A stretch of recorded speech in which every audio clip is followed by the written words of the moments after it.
We have with us today Ahmed Khatib. Yeah. Ahmed Ade for Al Sultan, if they don't know. They call me Eddie. I mean, So do you know? Do you know when people call me Eddie? I get kind of upset when everybody calls me Eddie because not upset. Like you don't know Eddie. Yeah. Eddie is not Ahmed Ade. So Ahmed Ade is somebody, and Eddie is somebody else. so you would rather be called Ahmed Well, in front of the majority, but respectfully. you People can that call don't no, know you Eddie. Yeah, people that don't know Eddie. You know, some people say, "Hey, Eddie," but like Eddie, it came from.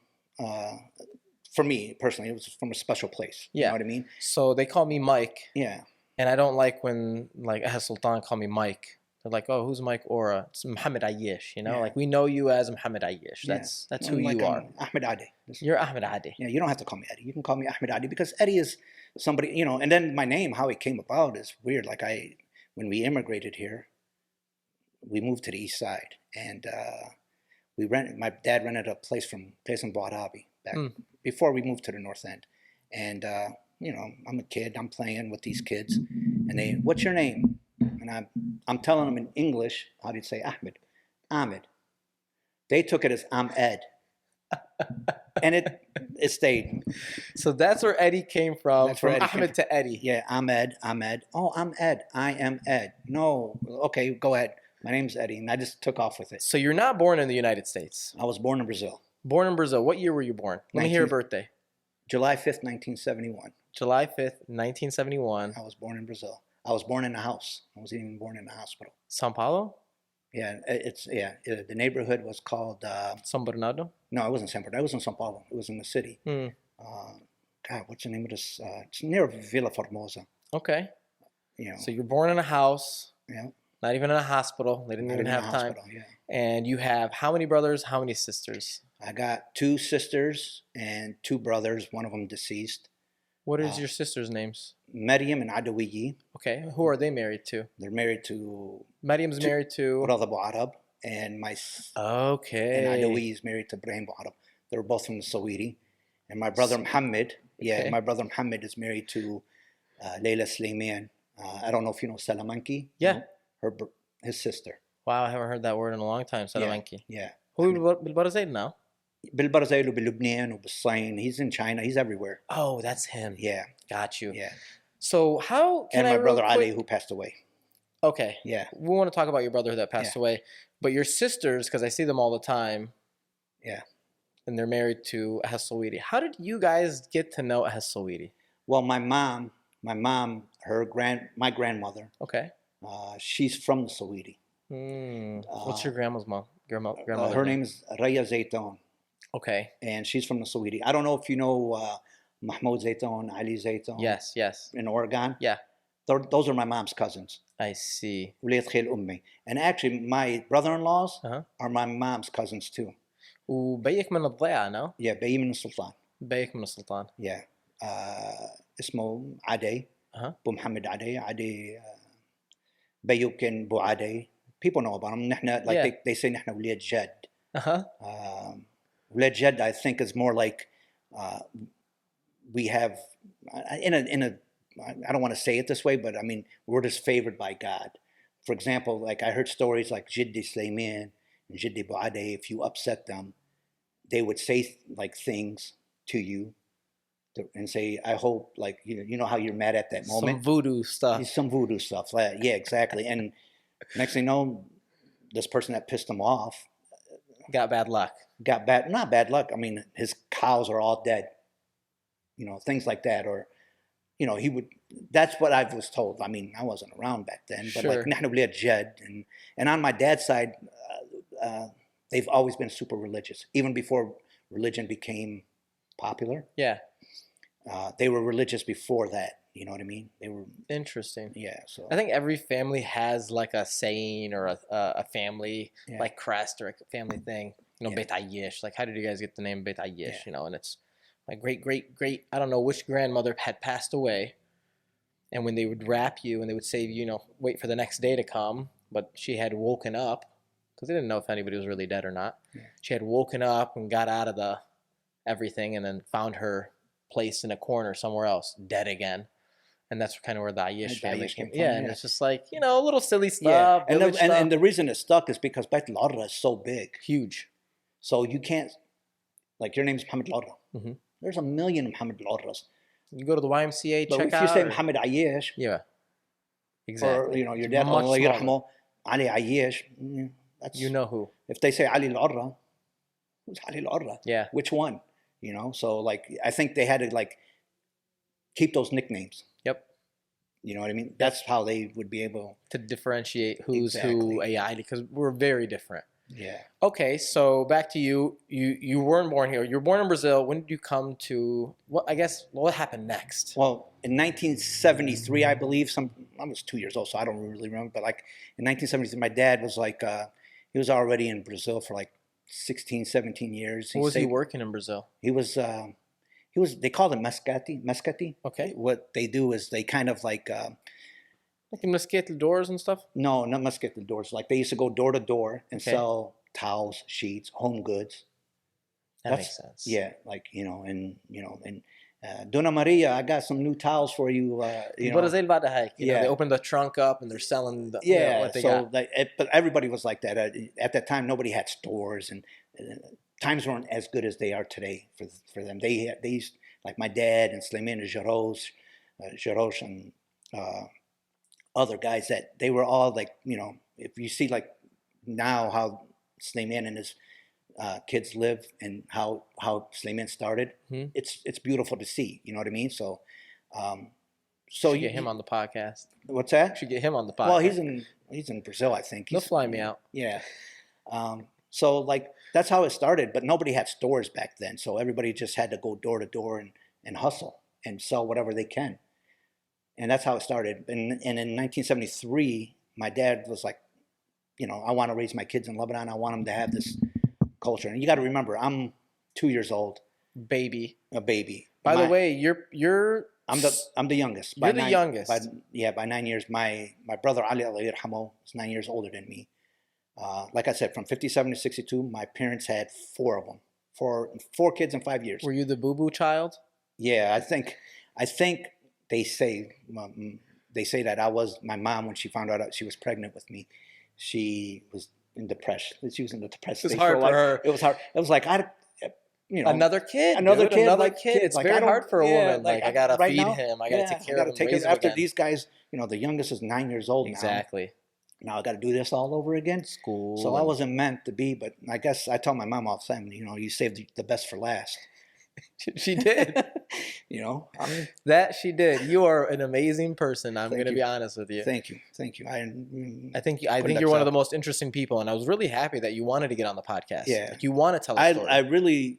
I enjoyed it because I think our community needs something, especially for the young guys. I'm here for the young people. I wanted to be on for the younger generation, my kids' generation, 22, 18-year-olds, 20-year-olds. Yeah, because you lived in America. Yeah, I lived here. You're the future of us. Yeah, exactly. And so I want to fix or try to help them avoid the mistakes that I made in life. You know what I mean? Yeah. So that's why I'm on, and I'm privileged to be here. Thank you. I'm very proud of you. Thank you very much. Thank you. So Brazil, obviously. Yeah, we left in 73. We went to Lebanon because my dad wanted to raise us there. So رحت على لبنان. رحنا على Lebanon for 73. This is before the war. Okay. And we moved actually where your in-laws. Where Beit Astiz Hamid used to live? Yes. Before they moved in that house right in the middle? We lived there before they lived there. So. Do you know what room you had? I can't remember anything about Lebanon. At that time, I don't remember anything. Young. That's so little. I just remember sit day. In my day, Allah yarhamah, I would be in the Siha, hanging out in the Siha, playing with these somebody's sheep and ghanim, and I would be playing with them. And then she's like, "Ya Ahmed, and she'd have like a aros bi Lebanon or khiyar zaytun or halewi. And I'm like, when she gave me halewi, I'm like, "Yeah, sit there. What? I don't like halewi. Don't give me no halewi. Don't give me." Nobody likes halewi. I can't cuss on here, so but like you can. No, I don't want to cuss, but so yeah, and so when the war started, my dad was like, "When did the war start?" 75. So you're only there for 3 years. Yeah, 2-3 years, and when the war started, my dad was worried, so he was like, "You know what? Time to go back to Brazil." Okay, so you guys went back to Brazil. We went back to Brazil, but my dad didn't. To start over again, it was tough. So Yeah. there was an opportunity to come to America. خالتي How? عزيزي Okay. مرت حسن بن صح مرت your mom's uncles مرت خال أمك. Okay. مرت خال أمك. She's my mom's sister, so we had the opportunity to come here. So we came here. My dad, but my dad, the reason immigration visa. Immigration visa, yeah. And my dad started working at Jeep, and he started getting a check every week, and he found it easier. Yeah. بس بيحكيش إنجليزي. Nothing. Not a word. Not he a got word. a job at Jeep? He got a job at Jeep. He worked at Jeep. My mom didn't know a word of English. And to make, ends meet, like, the Jeep, my dad used to work 7 days a week. My dad used to work, I remember one time my dad worked like 3 days straight without coming home at Jeep. He worked 72 hours straight. They bought him food, pizza, whatever, just to keep him. I mean, that's not allowed now today, in today's time, but he stayed 72 hours straight. I don't know how he got his rest. I don't know if they let him sleep there for 4 hours. And he's a badass dude. Yeah, and my mom, she started making bread, assage. But that's how you guys would survive. Yeah. Your dad working long hours. Your mom making khubz assage. Yeah. Wait, who's buying khubz? Like everybody, random? من البلد, أهل السلطان were buying some. For example, like I remember Jamil Barakiat, Allah يرحمه. Jamil Barakiat الختيار. Jamil. The OG. Yeah. The OG one. Yeah, Jiddu Jamil. Yeah, Bunajab's brother. Okay. Bunajab used to come and get bread.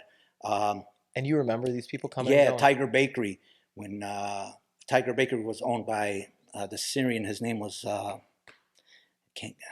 I forgot his name. Abdullah. No, I forgot his name. He was Syrian. He was Christian. And nice he guy. Would come and buy bread from your mom. Yeah, because he used to have the regular pita bread, but he needed marqoq, yeah, he used to get the marqoq for my mom, and just a bunch of people used to buy bread from my mom. Interesting. And my mom used to wake up 3-4 o'clock in the morning. She'd get everything prepared and then come wake up 3-4 in the morning. And then we lived in the North End at the time, and our house, I'm not gonna lie, we had roaches, we had rats, we had mice. I mean, and you're living in it. And we lived in it. I lived there for 20 years, and we weren't dirty. It's that whole area was like that, But even back in the 70s, the North End was that bad? Yeah, we had roaches, we had rats, we had mice. My mom, I remember my mom, Ya Ade, Dr. Al-Fara, and I remember that like yesterday. And I don't know, that all that experience just made me who I am today. Like, it 100%. Humbles you. It humbles you. Like, you don't, you just. Yeah, bro, your kids aren't living with rats and cockroaches in the house. They got PlayStation and a TV with cable in the room and internet. Yeah.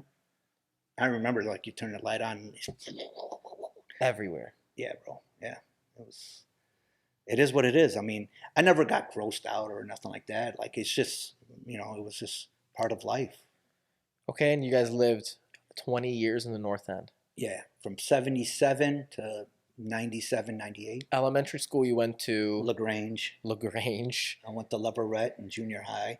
And then you went to Woodward for high school. I'm a graduate of Toledo Woodward High School. What year you graduate? Polar Bear, 1990. 1990 or 18? I made a pit stop in 1986 to 87, Cardinal Stritch. Really? Yeah, my parents thought it was the move. Yeah, it was a good idea to make it better.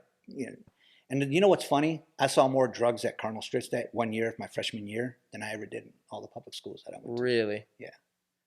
And the only difference is these kids at Cardinal Stritch that are underage drinking and getting caught or doing things that they shouldn't be, their parents have the resources and the money to get them out of it. Mm-hmm. The kids at Woodward or the kids at, they don't have they don't even have a mom and dad to get them out of the trouble. Yeah. Because their mom and dad is in bad shape. There. Yeah, they're in jail or they're out of it. Yeah, they're out of it. So that's the only difference. Really, that it's just. What made you go back to Woodward though? You wanted to? Yeah, all my friends were there. I couldn't make any friends at Cardinal Stritch. I've been in Toledo public schools all my life, and all of a sudden I'm going to a private school for a year in Oregon wearing the same clothes, you got to button up. Yeah, we're talking about Christ and Christianity. I used to go to mass there. Mm-hmm. They used to have Friday mass. I think it was Friday. Yeah, and that was the first time I ever went in a church setting. And I don't know what to do. They're whatever. I mean, I know they knew I was Muslim. They knew I was a Muslim and I was Arab, but like it was just weird. I was just like, what am I They never doing? forced that part of the school onto you, though? No, Okay. they didn't force it. They didn't force it. But I don't think it's. But I think it was a lot harder for a Muslim to go to a private school back then than it is today. Yeah. Try to avoid that noise. Yeah. Because we're already not that religious. Were your parents religious? Kino Sallo, Sumo. No, my parents became religious. I want to say probably in the 90s. Okay. So after you guys got bigger. Yeah. You guys are all older. Yeah. They have time for themselves. In the 90s.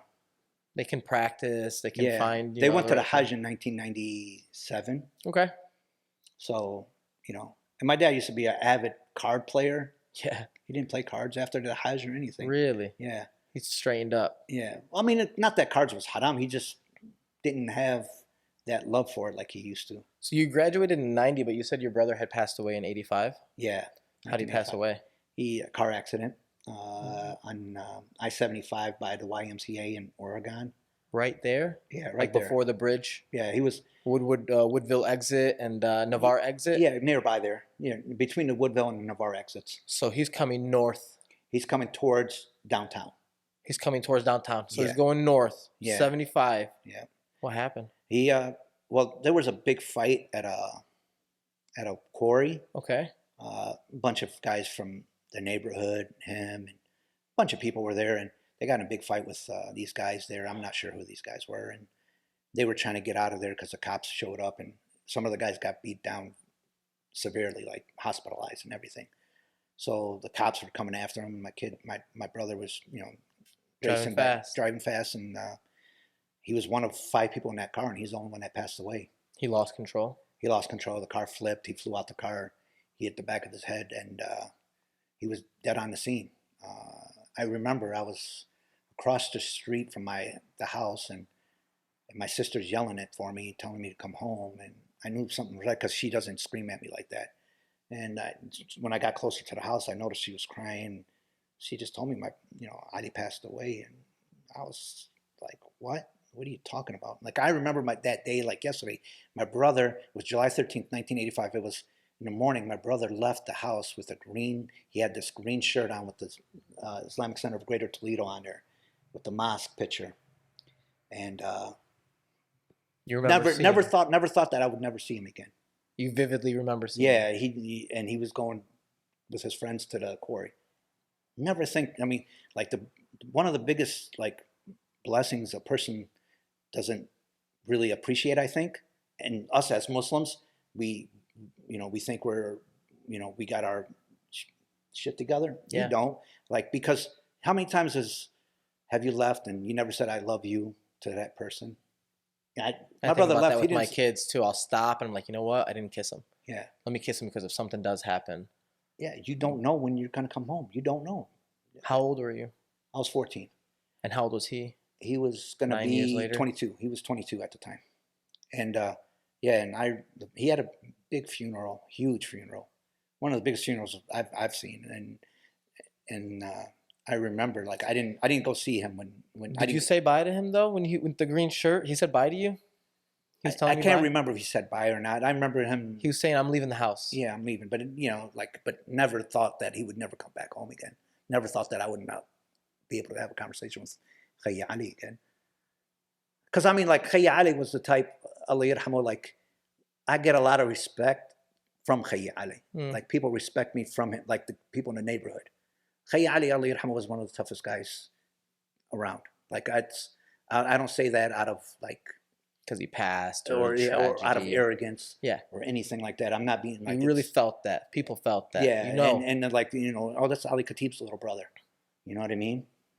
And a lot of people show me love because of him. To this day, I mean, it's crazy. Do you think that's haunted you ever since? Not what the trauma, him leaving, and well, it taught me to learn. It made me, it hardened me towards death.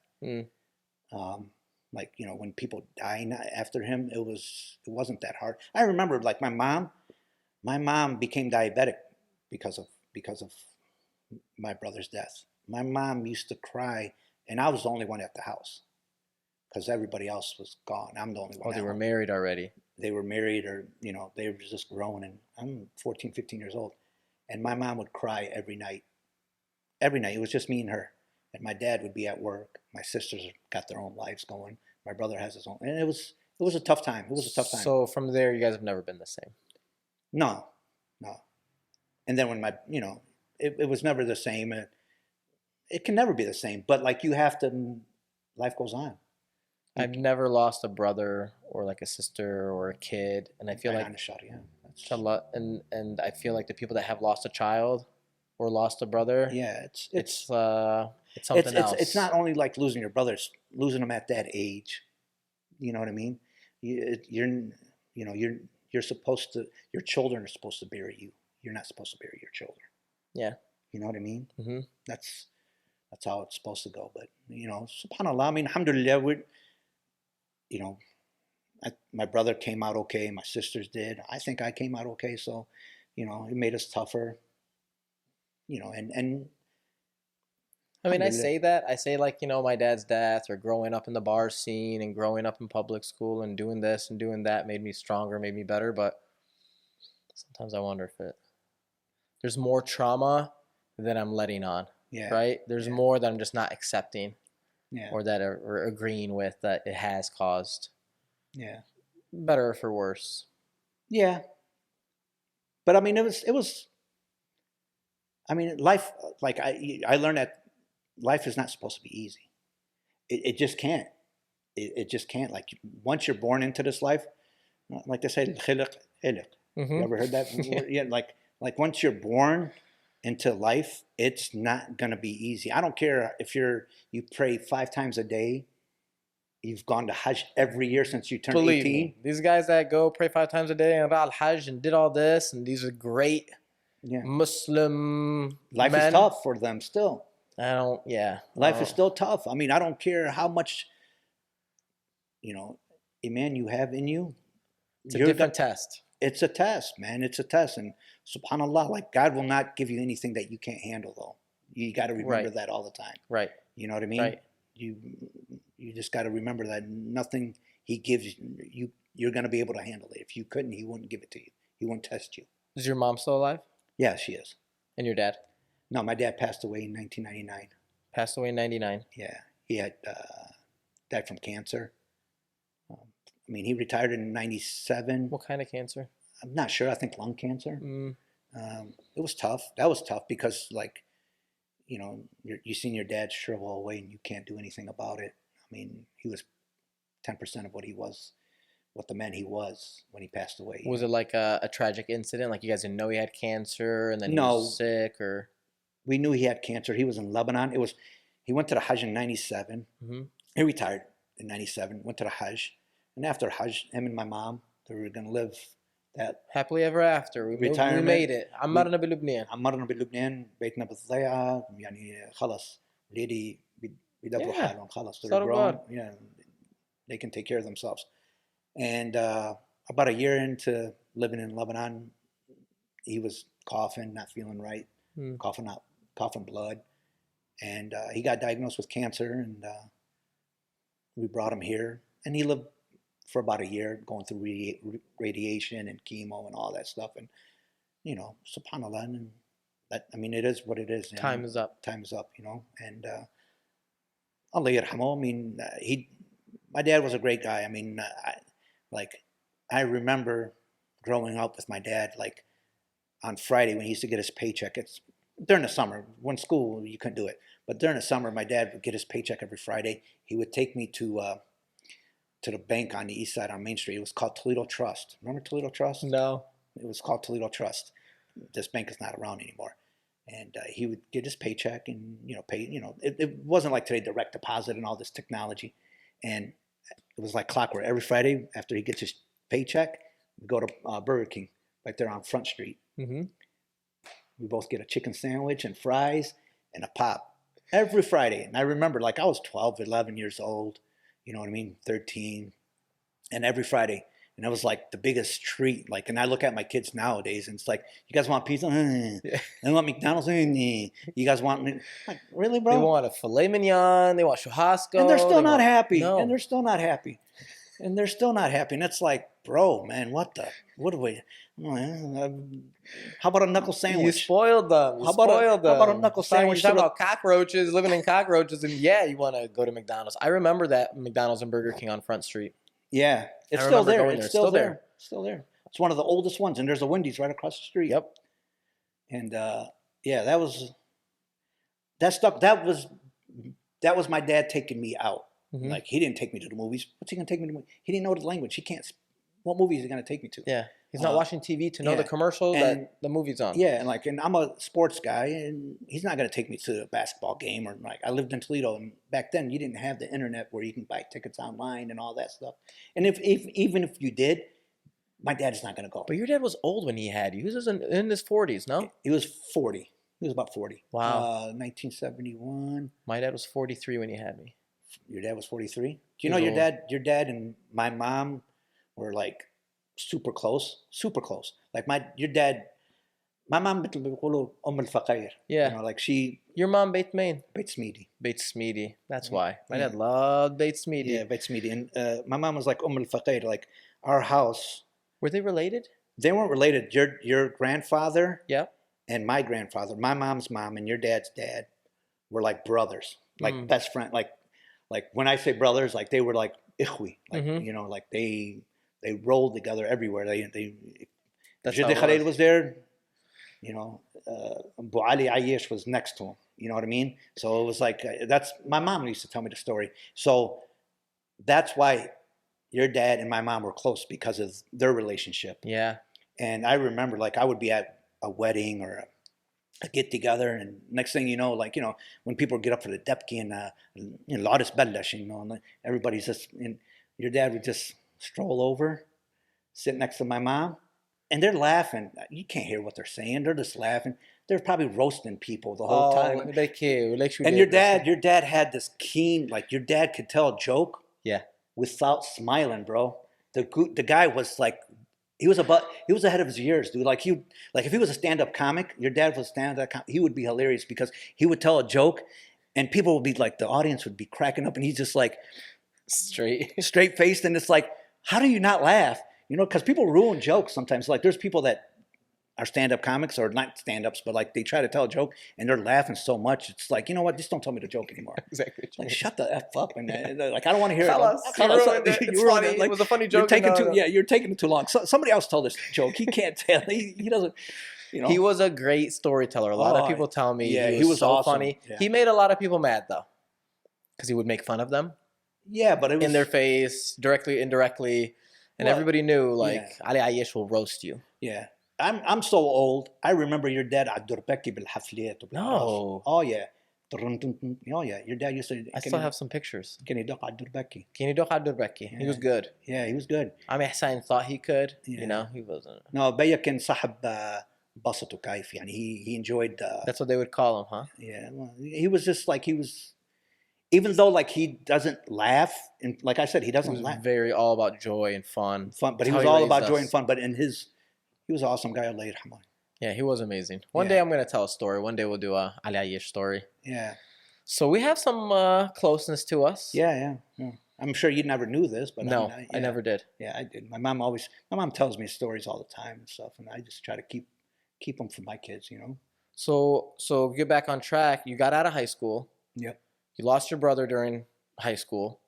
Yeah, junior high. Junior high, going into high school, which is like awful. Yeah. You get out of high school. Where do you go next? What do you want to be? I tried college. Okay. University of Toledo. University of Toledo. I went for maybe a year. Yeah. A year and a half. It just wasn't for me. Not that it wasn't for me. I was undisciplined. What do you mean by that? Outside influences. So were you like a bad kid? I don't consider myself a bad kid. I didn't consider myself a bad kid. I knew a lot of bad kids. I mean, did you party? Yeah, I partied. You partied, drank, drugs, girls, the whole shebang. Yeah, I mean, I high school life. High school life. I mean, I grew up here. You know, I grew up here. I mean, it is what it is, and I just That's why I'm on here, is because I want this generation that, you know, they have it a lot better than I did. Because today, to be a Muslim at 20 years old is a lot easier than to being a Muslim. Believe me, when I was 20. Guys my dad's age, my dad would tell me a lot of these guys' stories. Okay, none of them are saints, not a single one. Yeah. You know, but they all hide it. Yeah. And nobody wants to talk about it because they have kids. They don't want to be like, hey, dude, if my kid knew I was drinking and doing drugs, then my kids are going to do that. Yeah, I tried to shelter my kids, but now they're at that age where, like, they need to know, like, I know what's going on. You're not stupid. I'm not stupid. I know what time it is. I know what's going on. Need to be like a halak. Know who you are. Know main aslak. Yeah. Where you came from. Who you are. Okay, let me dig in a little bit then, because I feel like a lot of us just hide from this. Yeah. Of the having fun. We'll call it having fun to keep the peace. Yeah. Why do you feel like you liked having fun, right? Because their whole, I'm Arab, I'm Muslim. What made you think that I'm hanging out with my friends and they're doing this? What made you think I want to do it too? I had nobody relatable to me. Like, I had nobody relatable to me. Like, I grew up on the corner of Huron and Locust. So you guys didn't have you didn't have a lot of Arab friends. There was Arab around. Not like me. today, man. Not today, no. But there was Arab, like on Ontario. There was, like, by Chai, but I didn't hang out with them. Nothing against, but I just didn't hang out with them because they were all the same family. So I felt like an outsider in a sense. Mm-hmm. So like, down one block down, I lived right next to the Northwood Apartments, the Cherry Woods or whatever. There wasn't like a masjid you guys used to go to? And there was, like, on Bancroft, there was a masjid. I used to but go it wasn't there. like the Perrysburg. There wasn't programs like there was a Bancroft. It wasn't like I used to go every Sunday. My dad used to drop me off there. Sultan Club didn't exist then. Sultan Club didn't exist. So all you had was the community that you were living in. Sultan Club did exist, but it wasn't like... I heard they were renting halls and they were... Yeah, it didn't... And so... It was only in the summer. Yeah. But when I was in high school, Sultan Club did exist. Okay. When I graduated, it did exist. But khalas, I was already ingrained from, like... The influence from... Like, I knew these guys from kindergarten all the way till now. Like, I'm not just going to dip on them. I'm going to be honest. I wanted to be like them. Yeah. I liked their culture. Yeah, I liked the way they did things. Yeah. And so, like, I got influenced. I was undisciplined. And I was undisciplined not just for a year or two or three or four. I was undisciplined for a lot of years. I mean, my parents, like I told you, they made me go to Stritch for a year. And from 1988 to 1995, I went to Lebanon every summer for 3 months. They did take out Lebanon. It was vacation, or, like, Yeah, you go. They wanted me to grasp the culture. We don't want to lose our son. We don't want to lose who he is. Because if I didn't go those years, I wouldn't be here today. I wouldn't be sitting with you. I'd be one of those lost causes. You believe that? Not if you didn't go to Lebanon, you wouldn't. Oh, for sure. And it was detox. It wasn't like I was going to Lebanon. It was like going to, like, a detox program. Yeah. It really literally was. And nobody knew. Smacked the American out of you. They tried, but the thing is, like, right now, like, I grew the way I feel. I don't know if you feel this way, but, like, I feel like I'm a man without a land. Like, I'm too Arab for the U.S., for America, or for the Western world. Yep. You know what I mean? You're a foreigner here. You're a foreigner there. And I'm a foreigner in Lebanon. I go to Lebanon. You're Americani. Yeah, I'm Americani. Midi كيف عصبي. Yep. I do feel that. I think that's a first generation problem. Yeah. Right? Because our parents are immigrants. Yeah. And we're Americans. We want to be like our parents. We want to go back to Lebanon. We love Lebanon. We love the Islam. We love all the stuff that they provide us. Now, the second generation feel that way. No, because I think I'm American. Yeah. They're American. And the internet has changed a lot. Changed everything. Changed the whole world. Like, a guy that comes from Lebanon today to the U.S., he's not going to get blown away from him with this country. You're right. My dad, when he went to Brazil, or when your dad came here, there was no TVs to see how this country looked. Mm-hmm. There was nothing. So when he left Lebanon and came here, it was like, whoa. Yeah. Just a different world. Yeah. You know what I mean? People are crazy. The way the women were, the way the men were here were different than, but, like, now, with the internet, guys that come from Lebanon now, they're not. I feel like the internet made the world one. Yeah. They dress like us. Yeah. They come here dressed like us. Where before, when your dad came here, That's why he was always dressed like a G, You're right. because That's their clothes. that was their clothes. That was their culture. It wasn't like, you know what I mean? So, and now we lost that because of the internet, you know what I mean? Mm-hmm. Which is, I guess, Evolution. Evolution, you know what I mean? Times change. We all look Western now. Yeah. Western influence. Yeah. So you guys were religious, kind of, right? Or you said no? Yeah, my dad's side was always religious. Because we were not religious. And I feel like because we weren't religious, Mhm. I was more easy to be consumed by American culture. Same here, same here. My dad's side was religious, but my dad's side was all in Brazil. Yeah. I lived, my mom's side was all here, yes.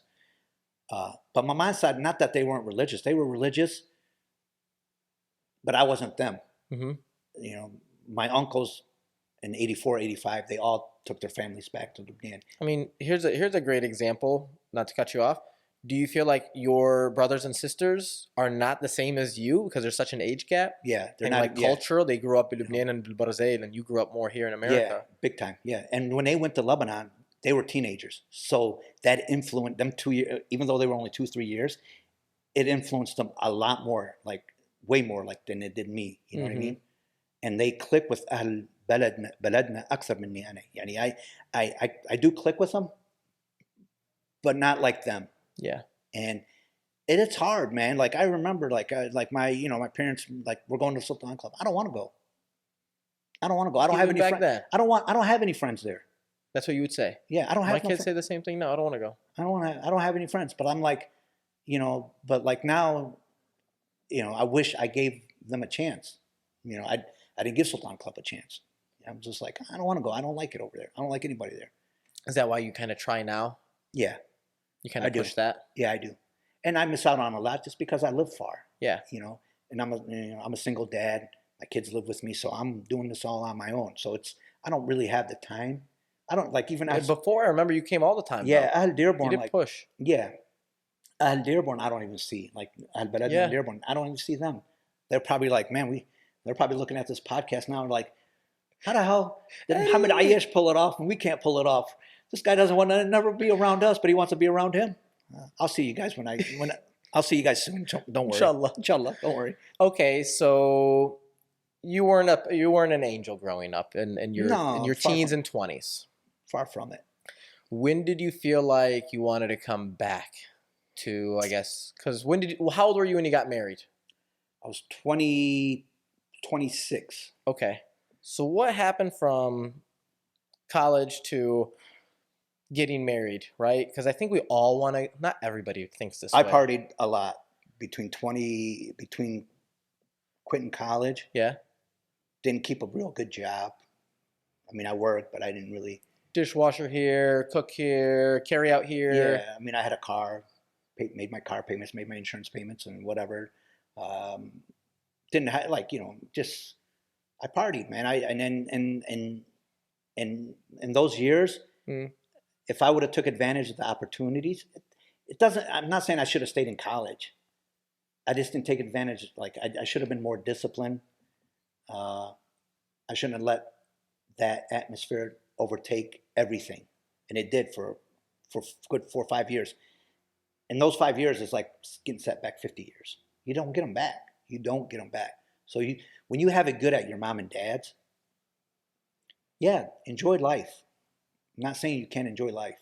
You can enjoy life, but you just remember, like, you have an opportunity to get your foundation started, like to the point where, like, in 5 years, from 20 to 25, in those 5 years, you can be whatever you want. Like, I mean, you have those 5 years, take advantage of them, and in 5 years, at 25, you're not ready to get married, don't get married. You feel like you're not mature enough, don't get married. But if you do things the right way, you might have a bunch of property that you own. Why can't you own them at 25? I know a lot of these kids buying houses now in their 20s. I'm like, you guys are so smart. So smart. Yeah. I wish my dad told me, look, dump all that money in a house. I don't care if you party in it. I don't care what you do. Just buy it. Yeah. Invest your money in that. Like, let it slow you down, because you're not going to go and buy other things with it, right? Exactly. Slow my money down. Exactly. Or get in a 401k, something like, just just like invest, man. I mean, and I didn't do that. I blew my money on the dumbest but stuff. that's part of your 20s, right? That's how to get experience. And yeah, but I see guys, for example, like LeBron James. I'm not. He plays Sure. basketball. Like you can't. Like I'm not as talented as him when it comes to basketball. I'm not saying that. But the guy, if he wasn't mature in his 20s, he wouldn't be where he's at right now at 30. He's a billionaire. Yeah. I'm not saying money is going to make you happy. I'm just saying he's achieving his goals because he stayed disciplined at 21, at 22, 23. Yeah, there's going to be a difference between LeBron working and investing and buying in his early 20s than me or you out at the bar and he's got $20 in our name. I'm divorced. He's not divorced. Yeah. He's got 3 kids. I think he's been divorced though. No. He's been with the same woman since high school. So then he had a baby mama then? He's been with her. Are you sure? Yeah, man. We're going to Google this. Yeah. I don't want to talk about LeBron. Yeah, but yeah, sure might not be LeBron. Yeah, but I'm going to look into the details. What made you want to get married then? What was it? What was the trigger? You want kids? You want to come back to Sultan? You want to create this I got team? married. I got married. You know, I trying to make my mom and dad happy, and that's basically why. I mean, and I thought maybe I was mature enough to be married. That's what you're supposed to do, right? We're supposed to get married. Yeah. We're supposed to have kids. This is it. Yeah, this is the next phase in life.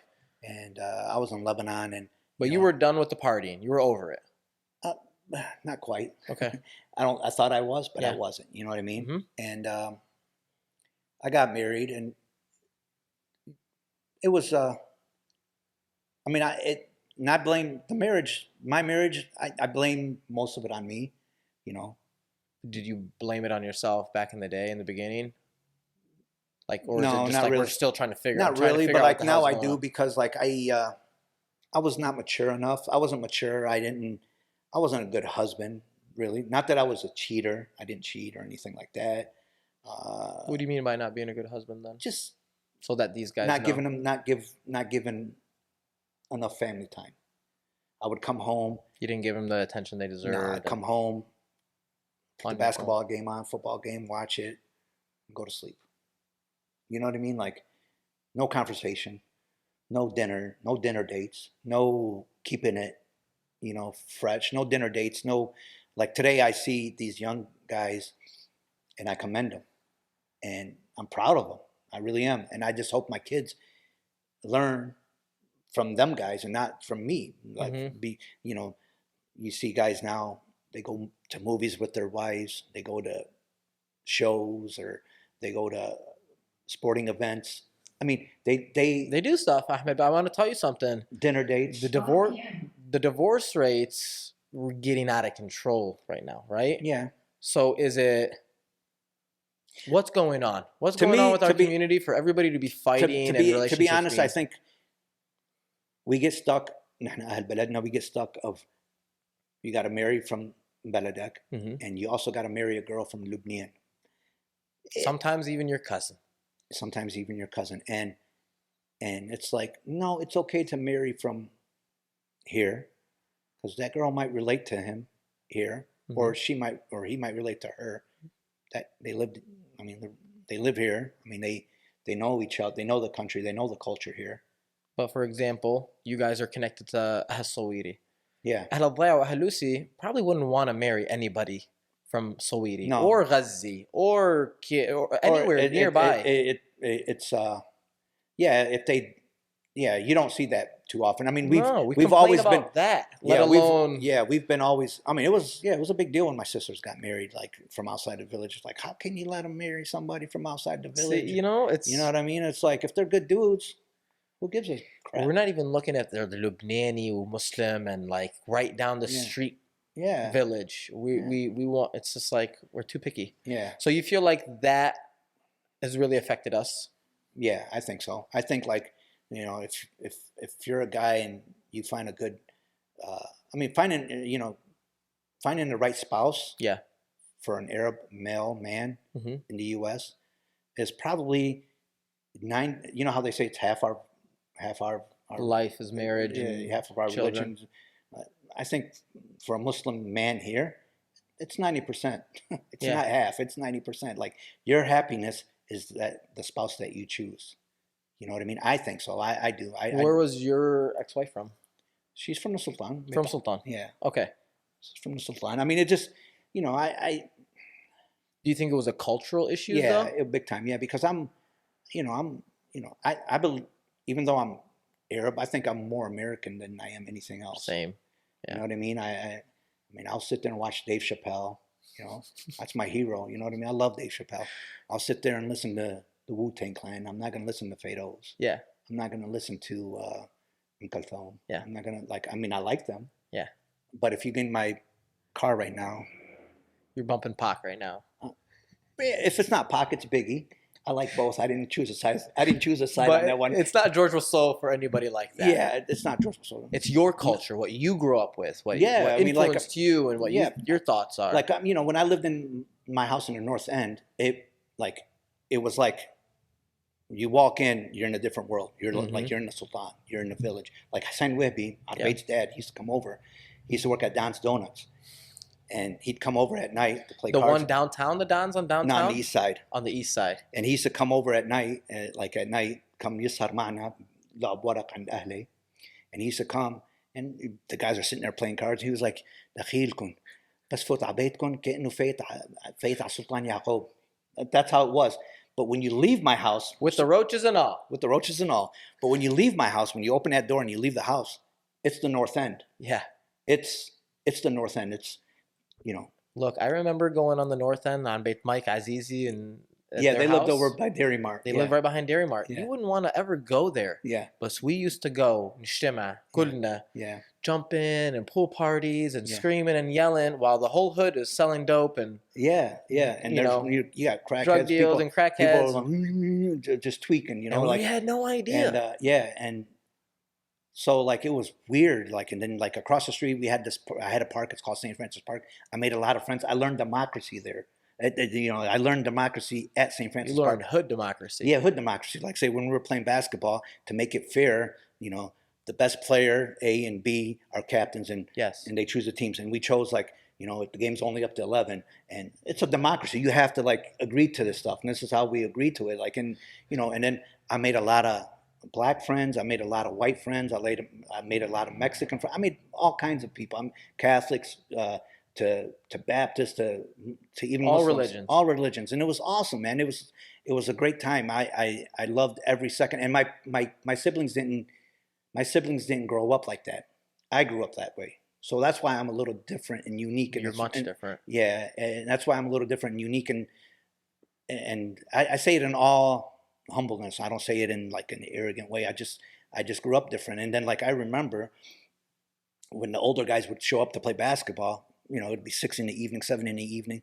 You know, these black dudes, ballers, and they would come with their coupe de ville, and they opened the trunk, and it would be subwoofers, and but it would be like it would be before rap music was even out. Like back then, it was like Grandmaster Flash. It was rap, you know, Grandmaster Flash and Furious 5.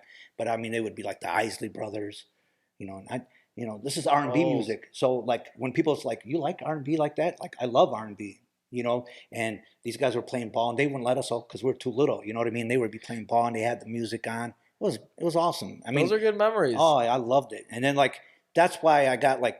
But then when you walk into my house, it's Arab as hell. Like my friends weren't even allowed in my house, dude. Same.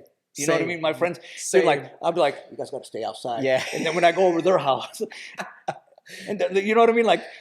Like it was like we treated them like the Jim Crow era. Yeah. Like you know what I mean? Like no whites allowed, no blacks allowed. Yeah. No nobody. Yeah. Are you from? I mean, if even if you're Arab, you might not be allowed. Are you from the Sultan? You're allowed. Yep. You know what I mean? Like, it was weird like that. Yeah. We were very racist. Yeah, it was very racist. It was like Jim Crow, and that's like, man, dude, like what? Like, and then like I'll go over their house. Not only they would let me in their home, they would buy me cheese pizza because they know I won't eat pepperoni. Yeah. Crazy. Like this, and we wouldn't even let him. One of my best friends is Gus. I mean, his mom, she passed away a couple of years ago, R.I.P. And she knew I won't eat pork, and she'd make sure I get cheese pizza for him. Hey, make sure you guys order cheese pizza for Eddie. You know, and then it was just hard, man. It was just hard to grow up that way. It was. Do you feel like that growing up, I mean, led to a lot of the mistakes you were saying you were making then? Yeah. Yeah, I think so. I think it did a little bit. But I mean, I don't blame my parents. I made my own decisions. I mean, once you get to like 22, 23 years old, you're old enough to know. You should get over it. You Get over it, I should say. I yeah, should process it in a different way and right. realize that I now have my own Yeah. And free will. yeah, but I grew out of it. I mean, I did grow out of it. When I got married, when I first got married, I did good. I was doing good. I was doing very well. But like I said, my How marriage, long were you married for? 12 years. That's a long time. Yeah, 2010, I got divorced. Okay. And I just been trying to raise my kids as best as I can. Do you feel like the going through the divorce process with kids was like a huge challenge? Like, what are the challenges that you kind of faced? The divorce was very hard, very hard. I don't recommend divorce for anybody. I mean, if you can, if your relationship is Manageable, we'll call it. manageable, or if you're on rocky terms, try to fix it. Try to fix it. Not kids or no kids, with kids especially, but without kids even, because I put 12 years into it. Can't get them back. I can't get those back. They're gone. You know what I mean? I lost my home. You know what I mean? I lost a lot of things. I moved into an apartment, lived by myself. Started over. Went through depression. I never took any pills or anything like that for depression. But you knew you went through depression. But I know I went through depression. I just didn't take it. I didn't take it. I mean, I probably still go through depression every day now, today. Like, there's days where I'm good and there's days where, I don't have. You're not good. I'm not good. I don't have the excitement for life. You know what I mean? There's days where I'm excited about life. Mm-hmm. But I mean, like the divorce, when it first started, when it first happened, it was really hard. It was really hard. I mean, you put 12 years into that house. When you marry, like I tell people all the time, like, make sure you choose the right spouse, because you don't get married to get unmarried. You get married to live with that person the rest of your life, and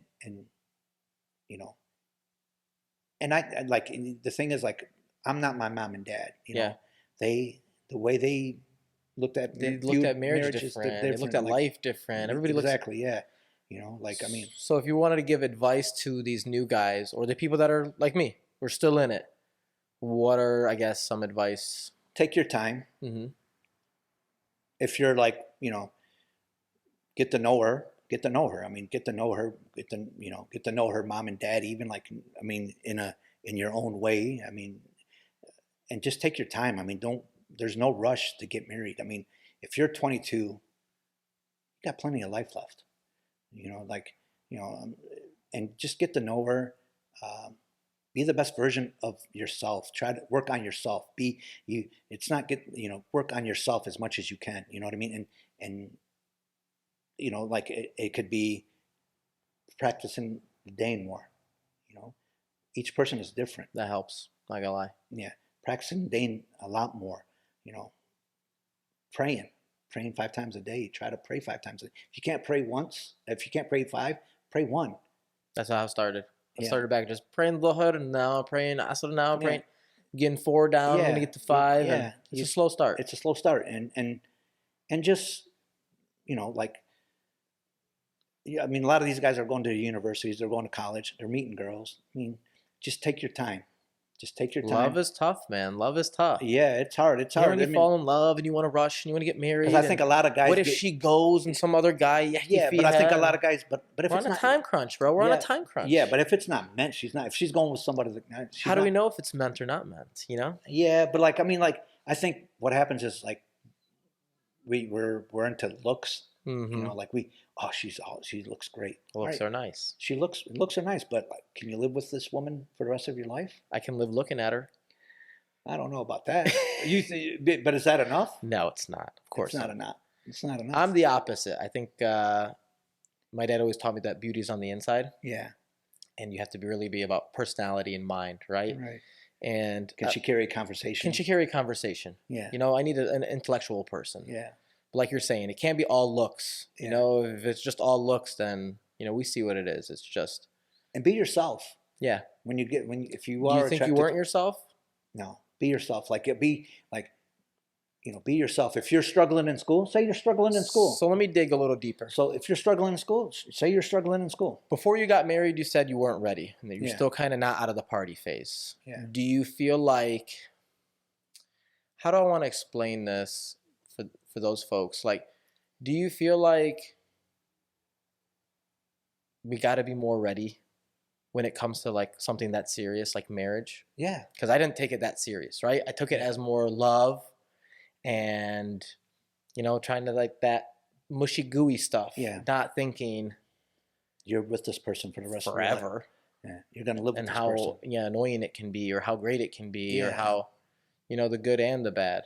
Yeah, it is. I mean, like I really don't think, and I think that's why you see a lot of divorce, because people need to know like marriage, and I'm an example of it. Like it's serious. Mm-hmm. I mean, it's very serious. I mean, you can't just be like, "Oh, she's cute.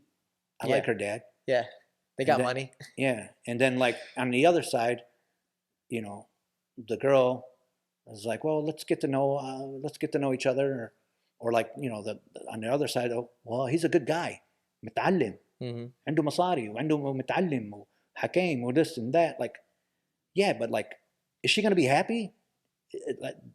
Is she gonna be happy with him? Like that's the main thing. It's her happiness. I mean, if she's happy with him, it doesn't really matter what he is. If he's a good guy, he just got to be a good, decent human being. But for men, don't you feel like the older we get, the harder it is to get married? It is. Because we're pickier, maybe, or we. Yeah. Well, and then you get that age where you get to that age where, how old were you when you got married? I was 27. 27. Yeah, I was gonna say like when you get to 30, you kind of get used to being alone. Yeah. Like right now, I didn't remarry because, I'll be honest with you, Tell me. I'm like, I almost got married and didn't work out, but like I just like the freedom. You feel like your kids also have an effect on that? A little bit, yeah, a little bit. Not so much now because they're older. Mm-hmm. They're 22 and 18 now. But I mean, it's more. I have freedom. There's nobody telling me where you at, where you going. Is that right of me? Is that the right way of thinking? No, I know that. Good. Okay. I know that. You know what I mean? I'm glad you think that way. Yeah, good or bad, it doesn't matter, but that you think that way. Yeah, right? Yeah. I know. Like that's not a good excuse. It's not a legit excuse. It doesn't make me right. But yeah, and my kids, also they were little, and I just didn't want to hurt them. Maybe you know what I mean? Yeah.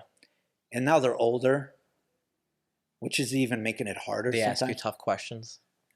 Do they ask me tough questions? Yeah. Not really. But they're smart, man. Yeah, they're smart. I mean, alhamdulillah, they're good kids. They're better than where I was at 18 and 22. Alhamdulillah, they're a lot better than me. Adi's going to college. I'm about to graduate high school. Nice. He's going to go to college. So like they're doing a lot better than I did.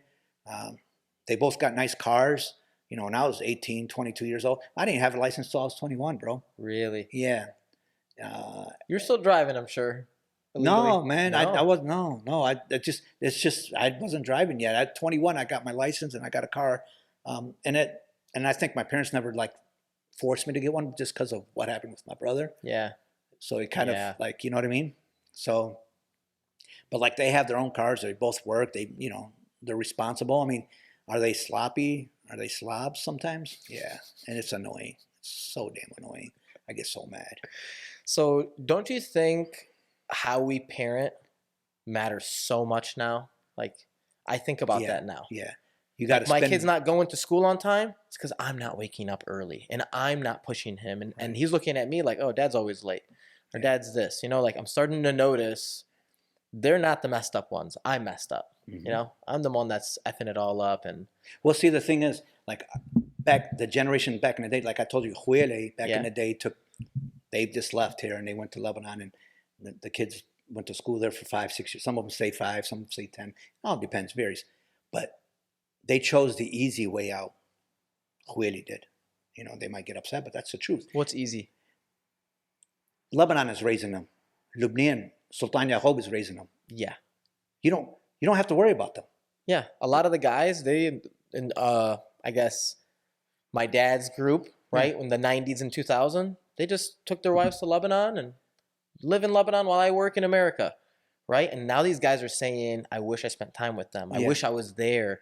Why don't they, appreciate me or love me like that? It's because, there's a gap. There's a gap. And well, my uncle stayed with their kids, but it was easy for them to raise their kids because they didn't have to give them that time and energy like you do here. Like raising your kid as Arab, Muslim, male or female, you got to put 100 times more work here than you do there. You got to لتعلمهم الدين. You got to put work in here. Like the Jama is right down the street. There's 5 of them now. Lucy or Yeah. or whatever, there's Dros Dane all the time. You know what I mean? They're learning Arabic at the schools naturally, organically. Like, yeah, and they go to school. Arabic. Yeah, everything's Arabic, and they're learning the culture. Like here, you got to put it in the work. You got to take them to Masjid Sa'ad. You got to take them to Perrysburg. You got to give them. You got to put in the work. You got to put that identity up. We're Muslims and we're Arabs. Okay, I'm going to push you though. The people that put their kids at Masjid Sa'ad and TIA, I find them, not to offend anybody, they're not strong in America because they don't know the culture. Like they go to a carry-out and they're like, oh my gosh, there's a bunch of hoodlums here, or oh, we just walked by the liquor aisle and we're like, let's get out of here. Let's get out of the liquor side. You know what I mean? Like everything is like, they're not exposed to it. They're just so scared, right? Or if you work with a gay guy, right? Oh man, I got this gay guy. I don't know how to avoid him. You know what I mean? I'm trying to get away from like the gay is gonna come and you're gonna be gay now because he's touched you or something. You know what I mean? No, that's. I'm sorry to say that's ignorant. Like, of course, it's ignorant. Like it's like here in America. Like I see like a lot of Arab, we want compassion towards us. Like when something happens overseas, a bombing, terrorists, Middle East terrorists, Muslim terrorists, whatever, Al Qaeda or whoever, well, it's not ISIS, ISIS or whatever, and we're over here defending ourselves, or we go into a nice suburban home, and it's all white, but they're not even looking at us because they're listening to the news because of their ignorance of like, you're not even getting to know me. I might be a doctor that's going to save your kid's life. Just because I'm Muslim doesn't make me what you see on TV. And we're doing the same thing to the gay community when it comes to that stuff. You don't like Rabna, like if they're gay, God's the ultimate judge. But if he's a great worker, a great employee, I'm hiring him. I don't care who the hell is offended. You know what I mean? And he's supporting my family and my business. Yeah, I don't care about that. That's the last thing I need. I'd rather have, and you don't know that he might be a doctor. He might save your kid's life. What, are you going to tell him, no, you can't touch my kid? All right, then your kid dies. I'm sorry to say. I mean, it's ignorant. It's ignorant. We gotta, Do you know about, do you guys have a gay, I guess we'll call it gay, a gay issue growing up as a teen? And like it was like today, it's more accepting, a lot more accepting. But when I was growing up, it was still hard for a person to come out that they're gay. But there were rumors. Like this guy is kind of funny. Yeah. Oh, you mean in our community? Yeah. Yeah, I used to hear Sultan stories. in general. No, I used to hear stories like like I told you, I used to go to Lebanon and I used to hear crazy stories, man. It's like that's kind of, that would be considered gay. Yeah. What they're doing. Yeah. But they don't consider it gay, they consider it something else. Right. Yeah. They're friends. Yeah. We'll call it. Or they're trying to like legitimize it by saying, instead of doing something with with a woman or something, it's like, no, they do it with their best friends. Yeah, it makes no sense. And whatever, but like, I just think we should be a little bit more accepting because we want people to accept us for who we are. And I don't see why we can't be. I think the word accepting is the hard word, right? Because if we accept it, then we open the door for them. I think the word we should use is understanding. I think we always use words, just like you and me, and I always use the wrong word. Yeah. and then I get stumped. So I have a lot of gay friends. I have a ton of gay friends. I'm very proud. I love them to death. I don't care what anybody thinks.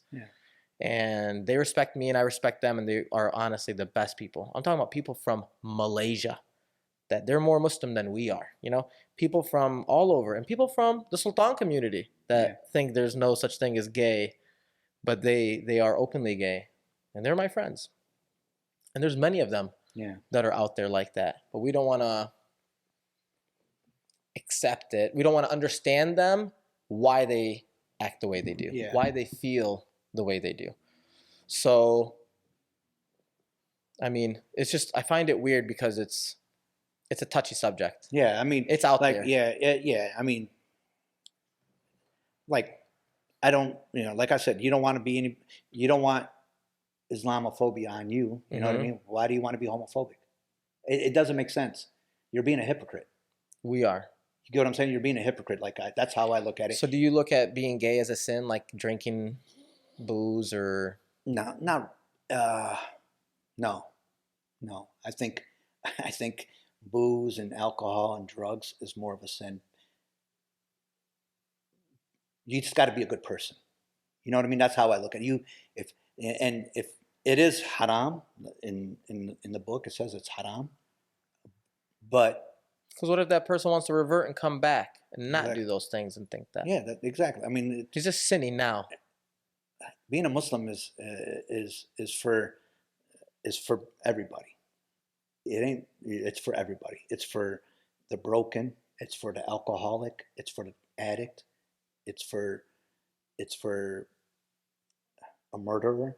If you murdered somebody, you know what I mean? It's for everybody. You know what I mean? And it's not up to us to decide. It's not up to us to decide. That's how I look at it. I like that. Yeah. I view that in a very similar aspect. Yeah, if a guy comes to the mosque drunk, let him come in, talk to him, sit him down, sober him up. So he's asking for help. People that do drugs. What do you think about people that do drugs? I don't think I think they made a bad decision and the drugs took them over. But they need help. I don't think they're happy. Right. Like when you see a panhandler on a corner asking for $1, I don't think he's mentally happy. He's not happy. Something now, happened. If you want to give him $1, that's up to you. If you think he's just go get a job, you're not living his life. You don't know what that guy's going through. Right. You don't know what happened to him. Don't give him $1, but you don't have to be so mean. Yeah. Just keep moving. We need to understand he got here, he's sitting on this corner for a reason, what happened. Yeah. And I think if we study, like, why do people smoke cigarettes? Why do you think all these guys with Sultan Club are smoking cigarettes? I don't smoke. I've never smoked cigarettes, sure. But why? To fit in? Maybe. I think it's because when I smoke, it's stress. It's a stress reliever. Are you a smoker still? No, I quit recently. Quit? Okay. I recently quit smoking cigarettes and everything. Okay, good. I'm very happy about it because I'm getting close to 40. I wanted to clean up. Yeah. Inshallah. That was my reason. And I feel like there's a reason why we do stuff, right? There's a reason why we binge eat. There's a reason why that guy's smoking 4 or 5 cigarettes, you know? There's a reason why we're getting prescribed Xanax and we're getting prescribed drugs. It's okay to do these drugs, but it's not okay to smoke weed and drink booze, which to me, I think it's all the same. I think the guy that's smoking cigarette has the same reason why the guy is drinking. It's because he's stressed, right? And it's like to relieve depression. To get away. To get away. And that's what it is. But if that in guy... In reality, it's not going away, though. If he was smoking a joint or smoking a cigarette, it's the same reason. Yeah. You know, we're not happy. Yeah. Something is wrong. What is it? And we don't ask that question. We don't ask, you know, what's wrong with me? Well, mental illness is like a big taboo in our culture. It's ridiculous. It's like, dude. We're all broken. We're all broken. Like I said, once you're born in this life, I don't care how strong you are, how religious you are, you know, like me personally, I can pray 5 times a day, but like there's things that break me, you know, and we're all broken and we all need help and we all, you know, so if you can't help them, get out the way. Let somebody else help them. You know what I mean? I've just seen so many people get lost in drugs and alcohol from the community, and I was not far from it. Yeah. You know what I mean? Yeah. I don't have an addictive personality, and I think that helps. But I feel like if I didn't believe that being Sultani and being Muslim was the right choice, I would be like everybody else. I'd be American. My wife would be, her name would be Ashley. And I'd have my kids Todd, James, and whatever else. Amy. You know, bless the Lord. Go to church. Because I was not a religious person. I did not believe in God throughout a big part of my life. You know, until I got those accidents. Because we grew up in the club. Right. You know? And everybody would look down on us like, oh, your dad owns a club, or we can't be close to you, or you guys are bad people.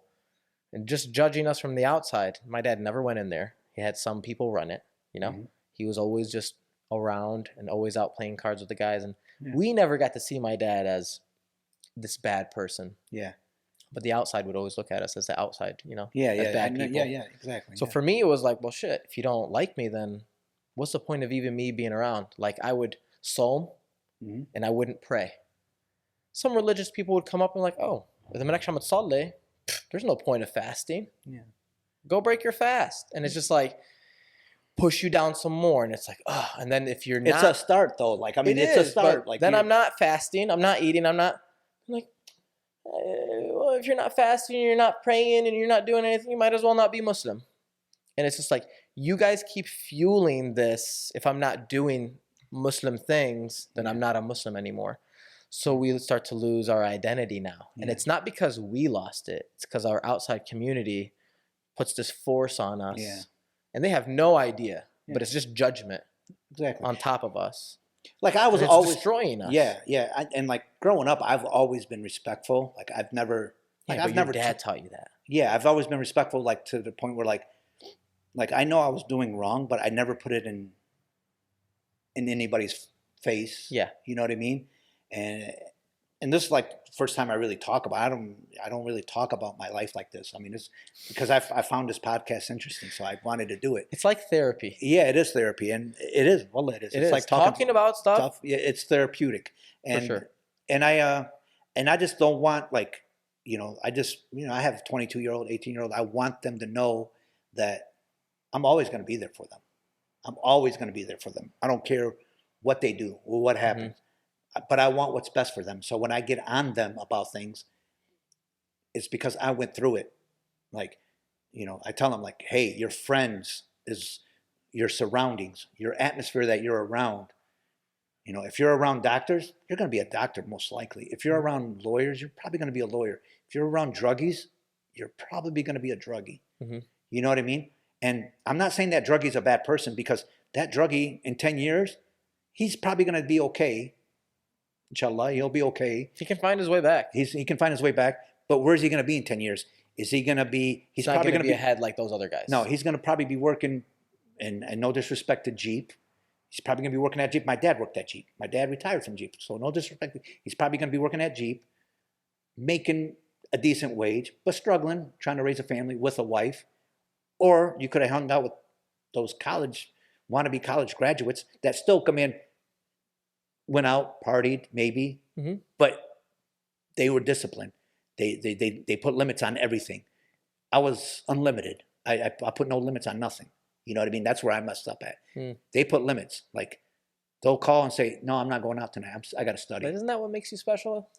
Yeah, but that doesn't make. Because I wouldn't want to grow up like them. But that doesn't make me right, bro. I mean, sure.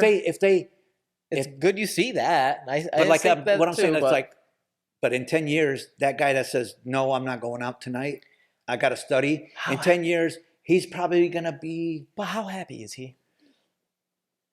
I don't know. I can't. I'm looking at all these guys, bro. Now I get older. I am not impressed with a single person. You think I'm happier than a lot of guys that are 50? I'm looking right through you. No. You don't think I'm happier as a 51-year-old now? No. I feel like you're what? Not happy? I feel like you're not happy. I feel like you're missing something. I feel like you're still looking for something. What it is, I don't know, but to complete life more, right? Yeah, of course. I'm not done. You're not full. No, I'm not done. No. I'm not. No, but what I'm saying is not so much happy, like, in that sense. Like, yeah, my life is not complete. I didn't get to my end goal. Sure. But do you see me, like, guys my age, when you compare guys my age, from our community Mm-hmm. to me, who do you find happier in life? That's what I was trying to ask. Like, do you find me happier or do you find them happier? I find you happier because you're figuring out what went wrong. Like for you to even be a man and say, I messed up my marriage. Yeah. I was at fault. Yeah. Wasn't the day you got divorced, you figured that out. Yeah. It took you time. Right. You're so self-aware. And I think that's where you and me are similar. Yeah. You're so self-aware of your feelings and outside and what it might look from the outside to inside and like so many different views. And because you have these experiences and these people that you know led you to be this person, but like that, I think you are a happier person than a successful person, same age as you. I don't want to name any names. Yeah. That has kids. They're all going to private school. They're doing this. Like he has so much pressure to keep up this. Yeah. That he doesn't know who he is anymore. Yeah. And I feel like in my 30s, if I wasn't asking myself questions, if I wasn't really pushing myself, I think like my dad's death and that trauma would really bury me. And like Omar Barakit, you know, his suicide had the same effect as my dad. No Really? other death has ever affected me like that. Everybody else dies, I'm like, you know, welcome to the team. You know, welcome to the group. You lost somebody really close to you. Yeah. But like Omar is not that close to me, but we got close. Right. And that whole situation happened, and that trauma, it does play a role. Do I completely understand how it's affecting me? No, but I know it is. Yeah. It's playing along. It's playing some strings. No, I get it. So all these guys talk crap and all these successful people, all the big boys, dude, believe me, they're not far from you. Yeah. I mean, I don't know. I'm content. Like I'd never been a guy that I'd never had that goal of like, I want to have all this money and I want to have this house and what a good time for me is spending time with my kids. And my kids, my goal is my kids to be good human beings, to be respectful, you know, like kind of like I am, you know what I mean? Like I try to be respectful as much as possible, you know, especially when I go to Sultan Club, I try to say hello to everybody. I noticed that. You know what I mean? I try to say hello to everybody. I try to be, you know, and I want my kids just to be the same way. What do you think is wrong with Sultan Club? Right now? I'm an outsider kind of, like I don't go that often, so it's kind of, it might be wrong for me to say, but I think outside view is okay. We need to hear some. I think sometimes we get too cliquey. Too cliquey. You know what I mean? Like you go there and it's like these people are sitting here and these people are sitting there. Same people sitting at the same table, talking the same. Yeah, and these people are sitting over here, and it's like, you know, but you want your kids to mingle with everybody. Some of them don't. They don't, you know, and but the Sultan Club is a very good thing. We need it. We got to keep it. We need to keep it. We need to be. I mean, you know, I haven't gone since they renovated it. Oh, it's beautiful. It looks beautiful. It's amazing. And I saw it on Facebook, I think, and it looks amazing. And I mean, you can have a real wedding there. We have more paid members paying their dues than ever before. I think in like the early 2000s, it was like 120. We're back at that 120 number. How many total members do you think we can get? I mean, 250? There's got to be more than 250 households, man. Probably now because we keep multiplying so fast. But when I was president, I don't know, 6 years, Corona days, not even that long ago, we only had 75 people paid dues. Now it's almost double. And there's probably a good 300-400 families that we could probably collect dues from, but they're not coming. They're not Sultani. They don't want to be a part of Sultan Club. They've already broken out so far. But do they pay dues, you said? Or no. Like, you got to think about, like, Beit Shaheen. Beit Shaheen, there's family members that have came from the early 1900s. Yeah. They're generationally already, like, past what we're going through already. We don't see them as much. Are you guys trying to get them back? Or are you kind of like, well, we just got to, the people that we have, we got to keep? I don't even think we think that far, bro. We don't even have these kind of conversations like we're having. You know what I mean? Because we have a new president every 2 years. Yeah. And every 2 years, we're just trying to hang on and pay the bills. We don't have time to really do tests and think because it's always changing, right? Yeah. Oh, you know, Arbey did renovations now. What's next? You know what I mean? It's just a constant We never think that deep. We don't have the crew yet either. We don't have a group of elders. You know what I think we get stuck on? Hmm. And it's a good thing to renovate and fix. We have to. You have to update. You have to. But I feel like when we get a new president every 2 years, it's like you got to do something where people can notice it. Mm-hmm. And instead of doing things that last go forever, that go unnoticed, like I did the monthly membership. Right? Yeah, exactly. That are unnoticeable, like the things that people don't see. Yeah. You know, like all of a sudden you see more people showing up. It's like, wow. A lot min barra are showing up too, and a lot of people want to be a part of our community. They like our community. Yeah. That are from min barra. I don't even know them. Yeah. But they like. We're very unique. Yeah. There's not another group. I don't think in all of America. Yeah. That is like this. Yeah. And really, all of America, guys, if we think about that, how unique and special it's amazing that is. It's an amazing place. I mean, you know what's weird is like a lot of people didn't know I'm from the Sultan. Yeah. I thought you're from Sweetie, bro. I'm not from the No, Sweetie. I'm joking. I knew you No, were from but like Sultan. I'm not. I knew like, you were I'm just like distant. I'm talking about like other Arabs that in Toledo community. You know, Mm-hmm. I tell them I'm from the Sultan. No, you're not. Yeah, I am. Why would I lie about that? You know what I mean? You just don't seem like it. I'm like, I am, and I'm proud of it. I love Ahmed Beledi. I love it. I mean, I wouldn't trade him for anything with all their faults or because I say that there's too. way more good than there is bad. 100%. Way more good than bad. I mean, and and they might be surprised that I say that because sometimes I'm critical of people. But I say it out of love. I don't say it out of like hate or anything like that. Hey, dude, if you're the most critical person, I think, outside perspective, and you're saying that's a big deal. Yeah. Yeah. So, I mean, and I'm going to try to go more often. I mean, like my mom, I saw her. When did I see her? Yeah, I saw her yesterday. And she was like, "Are you going to Sultan Club? Are you taking the kids? Are you going?" I'm like, "Mom, my kids are working last night. They were working that night. So I'm like, for me to go to Hale, it's like, Well, you should still go. The guys would love it. yeah, They love seeing you. There's cousins that I haven't seen in a while, and they're probably pissed at me that I'm with you here and not with them right now. But that's okay. I mean, they can't kick my butt, so I'm not worried about them. What would you? So, like, you're still young, right? Having this interview, you're not having an interview where it's like, yeah, did all this and where you're still like, you're in your prime still. Yeah, right? yeah. So, like the friends that I have, like my friends that I grew up with, they still invite me to birthday parties. They invite me to their cookouts, and they invite me to their kids' graduation parties. You know, like they got their own kids. They invite me to this stuff, and I go there a couple hours and I leave. You know what I mean? Because I can't let go of that. I just that was part of me. That's what made me today who I am today. I can't let it go. And a lot of times Al Sultan don't understand that. You know what I mean? It's like, no, like you guys didn't grow up. You didn't have my life. So don't judge me on how I am with my friends. Mm-hmm. I'm not telling you they have to be your friends. They're my friends. Yeah. You know what I mean? And I'm not going to lose them to make you guys happy. Yeah, especially if they deny them and say, hey, these are no good people. Yeah.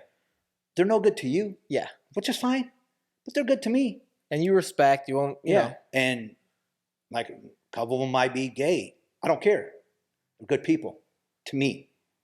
If I call them today and say, hey man, I'm in a pinch. I need your help. They're going to help me. Mm-hmm. And I'm going to help them, vice versa. You know what I mean? So I'm not going to just give up on these people because to make everybody in my community on the other side happy. You know what I mean? And vice versa. They're not putting pressure on me to let go of my Sultan roots. I think the moment we my Muslim roots, relieve the pressure from everybody. I can be proud Muslim in front of them. 100%. And they're not going to say, quit being a Muslim. So I think we get confused with Islam and being Sultani, right? Sometimes. Right? It's like you could be gay, but still be Ibn Sultan, like you're Sultani. Yeah. That's it. You're born that way. You can't take that away from me. Right. But you could take Islam away if you wanted to. You could denounce that. You could. Yeah. Well, I think we need to respect people that are born Sultani and look at them as Sultani, where we can bring them and invite them. You said like there should be more families, but how many women married outside of Islam or married outside of Sultan, that they're not allowed to be Sultani. Their kids are not Sultani. Yeah. But I think if we open that door to them, that access to them, and accept them, I think we could be in the thousands. And not only that, where else are they going to go? Yeah. So you're saying no to these kids to where? So they can go out on the streets and become nothing. You know what I mean? Instead of, that's our fault. Whose fault is that? That's us. That's us. You know what I mean? My sister's kids are from Toledo. Mm-hmm. You know what I mean? They love us, and I love them. And I mean, those are my guys, man. My nephews are my guys, like Omar and Ali and Alan. And those guys are great examples. Those are my guys. They try to come into Sultan Club, and I feel like Ahl Sultan kind of pushed them away, in a sense, and I'm sure they feel that way. I think they used to, not anymore, because they have their own kids now. Sure. So they're like, they're over it. They're over it, and I want my kids to be. They want their kids to go there because they see how much good the Sultan Club is. I mean, but now I feel bad watching my elders do that to them, because it's not right. You know. Yeah. It wasn't right, and it's still not right today. And how do we make that up? How do we grow? Because that's how we grow. Yeah. How do we grow and respect the people from outside that want to come in?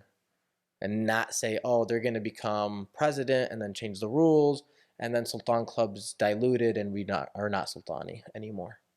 Because that's going to happen eventually. It will. It's evolution. If you look at history, any group has never lasted forever. Yeah. The Mongolians, the whatever. Everything. Yeah. And you're talking about empires now. Yeah. We're not an empire. We're not even an empire, and they dissolved. Right? Yeah. And they are gone. I mean, even now, in Lebanon, like you go to Lucy and Ghazi are connected. Yeah. Lucy and Kemet are connected. Right. Like it's gonna get closer and closer. You know, there's. But how about this? But بيجي واحد من الضيعة and we want to beat his ass. It's stupid. It's ignorant. It's dumb. He's not from us. هو من الضيعة وأنا من Lucy. It's the same village. It makes but no it's sense. not, and we fight about that. Yeah. And we're separating ourselves from within ourselves, and we don't even know it in Lebanon. Like, they have their own troubles. Troubles, yeah. But what I'm saying is, like, it's even there, eventually, you know, like, it will break. It's going to break. You're not going to have, like, even now, Belusi right now, like, the original families are still there, but there's a lot of because they're on the main road. Yeah. There's a lot of add-ons. There's, like, probably 5-6 new families that are added on. And Ahlu Salafiyun, like, they're part of the community now. And, you know, like, same here. It's going to happen. I mean, eventually it's going to happen. It's just going to happen naturally and organically. It's not, you can't force it. I mean, you can't force it. It's just going to happen. You know what I mean? Generation by generation. I might not be around for it. You might not be around for it. Maybe our kids will be. So if we hold the neck tight, we just incest. And if we loosen it up, now we lose. Like, there's no winning. But I think the main goal, if we're going to follow Islam, is to be open and accepting of everybody. Yeah, of course. Right? If we're Muslim. We should be. We should be. But it's called the Sultan Club and not the Muslim Club.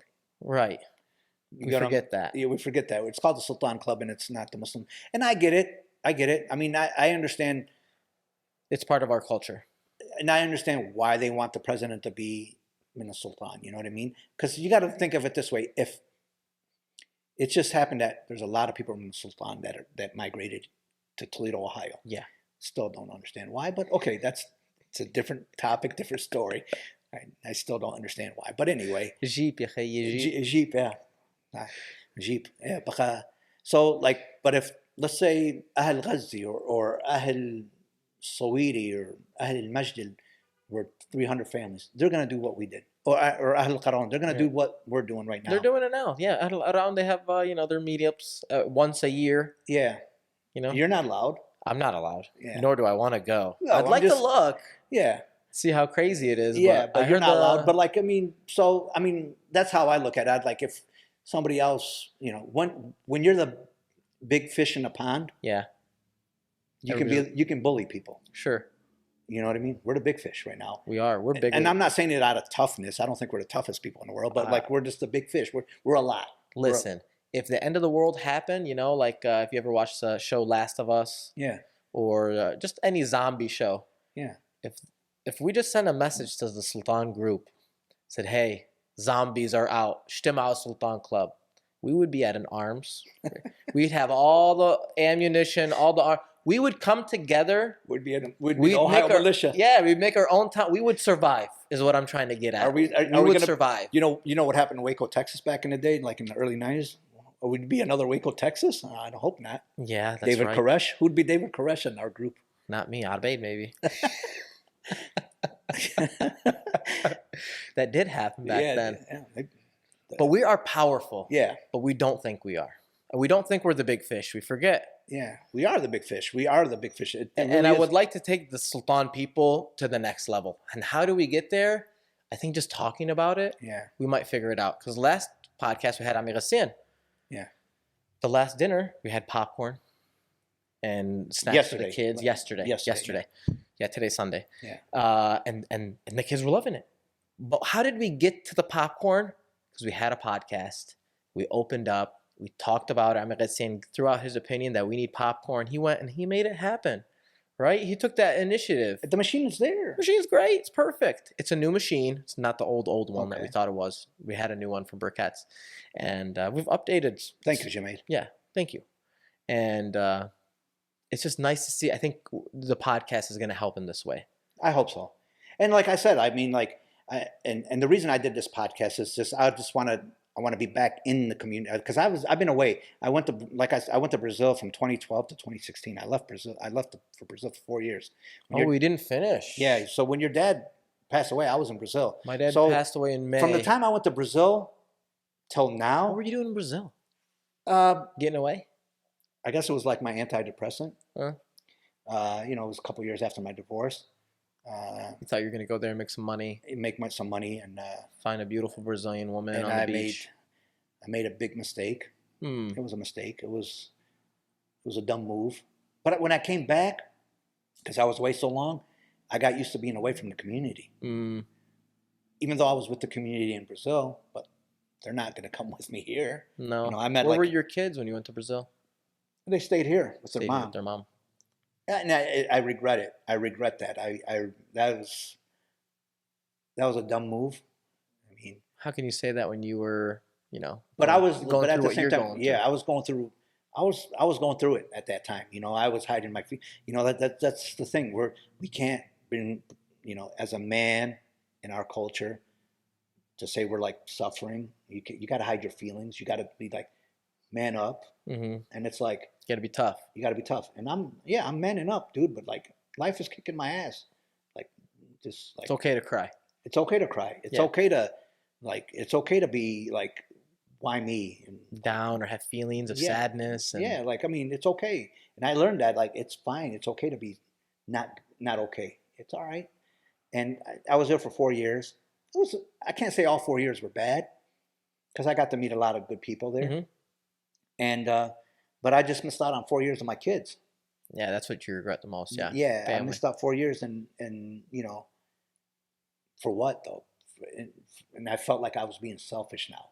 Like I was being selfish. I was leaving because I couldn't take what was happening to me at that time.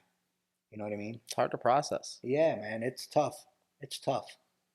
So when I came back, I was already like away from Ahl al-Balad. I was like not really, I would see them here and there. I would come to the Sultan Club once in a while, but not like I should. And, I just want to start going again. And I'm not critical of the Sultan Club. I think the Sultan Club is, like I told you, I think it's good, man. I don't see any bad in it. I don't, whoever is the president. What Arbeid did in these 2 years, that just the hall looks amazing. I haven't seen it. So, thank you, Arbeid. I mean, you can't say nothing but thank you, Arbeid. If you're saying anything else, you're just a hater. Yeah, we need to cut that crap out. Yeah, you're just a hater. Stop hating. I mean, we have to, I quit that a long time ago. We get picky, how he did it, what wood did you use, what... we'll pick at everybody, and just all presidents have to it's just not him. It's just it's not him by himself. I mean, what he did is good, and what you did before is good, and what whoever was in charge before, Previous and JJ and Jen, Bastian and everybody. I mean, like, Paolo and everybody. yeah, because I know it's not easy because Ahl Baladna, like, with all due respect, are hard to please, man, and they don't want to help. I'm just saying for the little things, the little things. For example, like every time after a picnic, nobody picks up after themselves. Right. Can you just at least put your plates in the garbage for us, The please? same people are cooking. The same people are serving. And the same women are cleaning. And you're complaining to them about and we're complaining about Sultan Club, and I don't want to pay my dues. Yeah.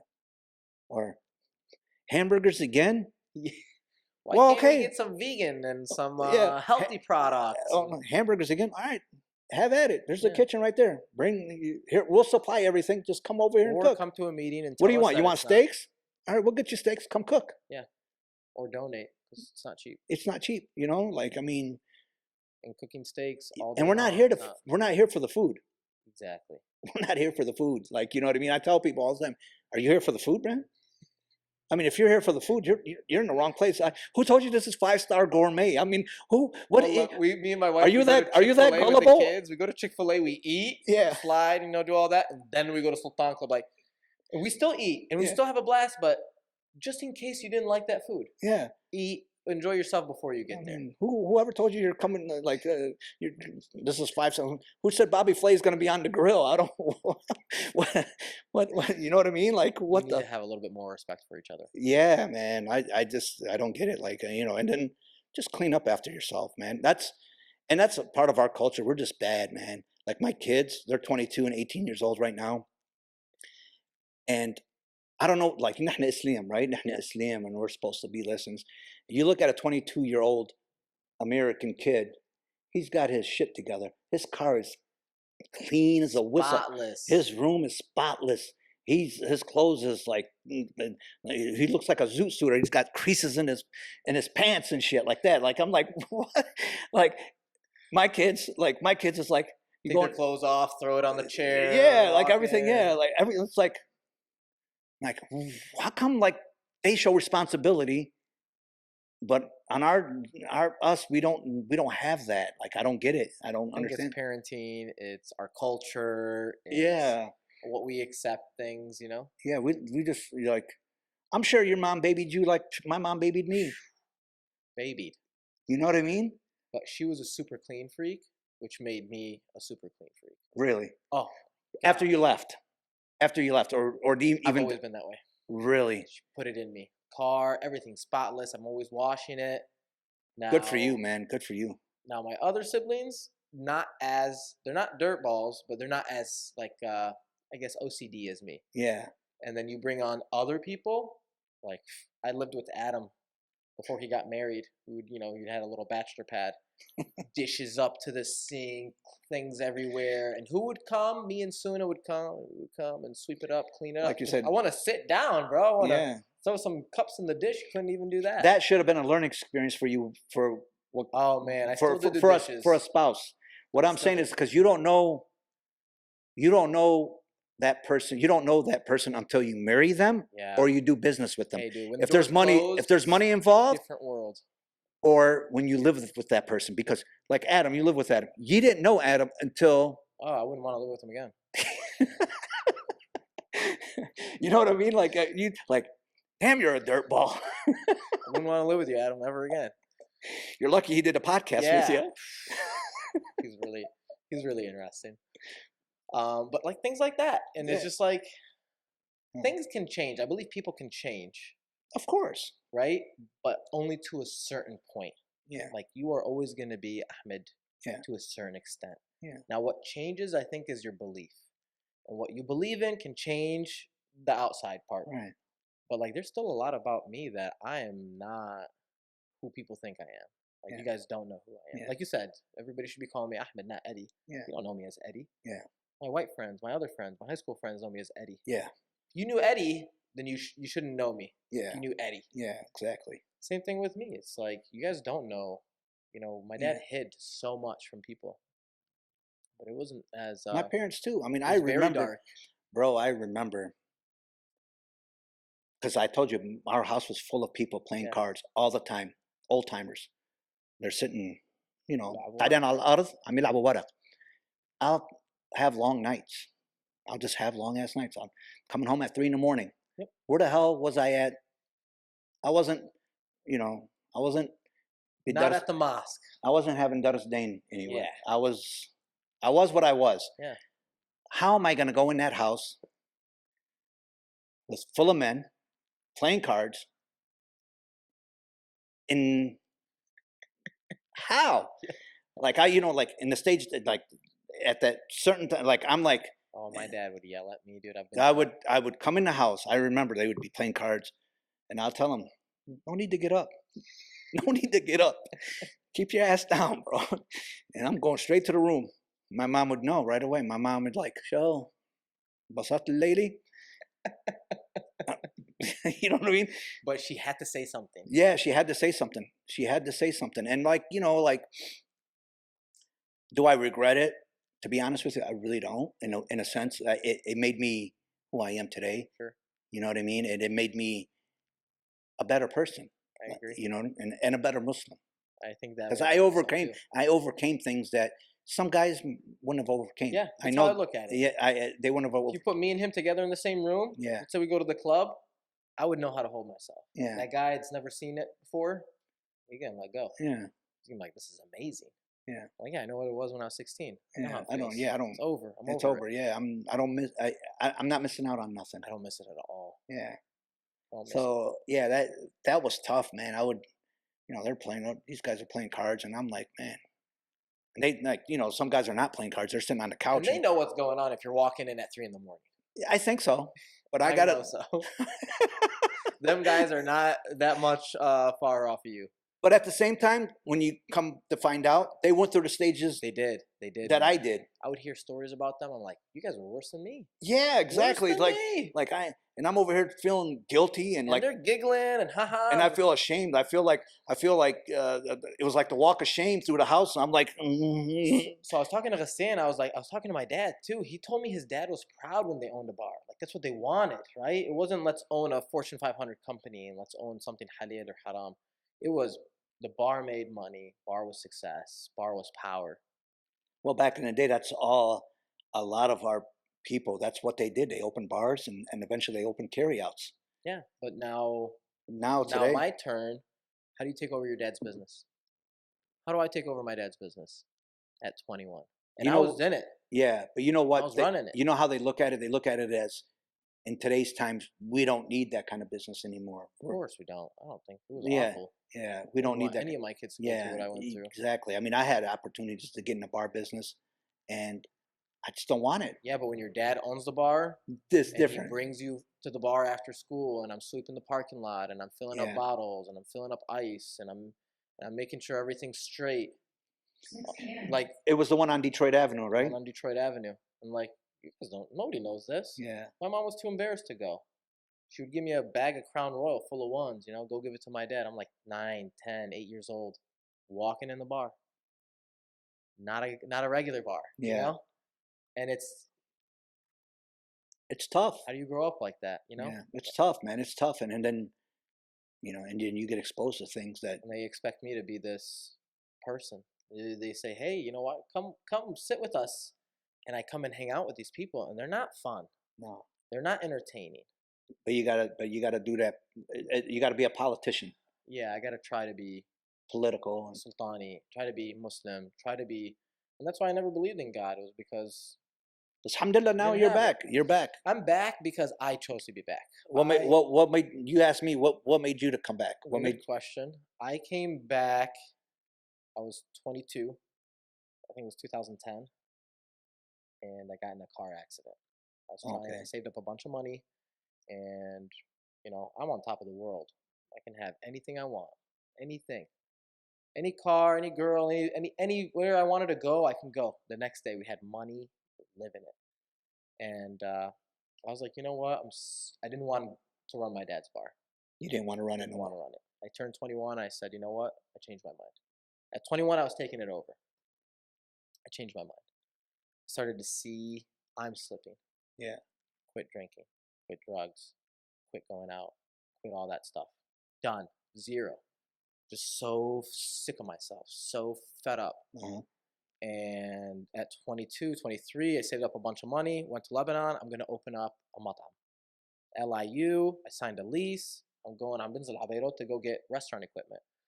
On my way back, we take that path, not the main tariq where like Ghazi and Khiara is, Yeah. the one on the other side. Yeah. I know what you're talking about. We're going down, and there's this trilla, cuts me off. I have to pick left or right. Left is trilla, right is the trees. Because at the time, there's these row of trees. They're still there. Row of trees. I run into the tree. We all get hurt. Big crash. Amura's tangled. Yaqub was in the back seat with me. Yaqub and Khelte, and he broke his arm and head through the window and nothing. I have nothing. Chair, everything's mangled. My face is in the steering wheel. You're like that movie, Unbreakable. Unbreakable. For Bruce Willis. Got a couple scratches. Amura's legs broken. Yaqub's head's through the window, broken everything, and I'm nothing. That was on a Friday. Yeah. That next Friday, and I'm still like trying to figure myself out. Lebanon is detox, right? Yeah. That same Friday or next Friday, again, Amura's leaving back to America.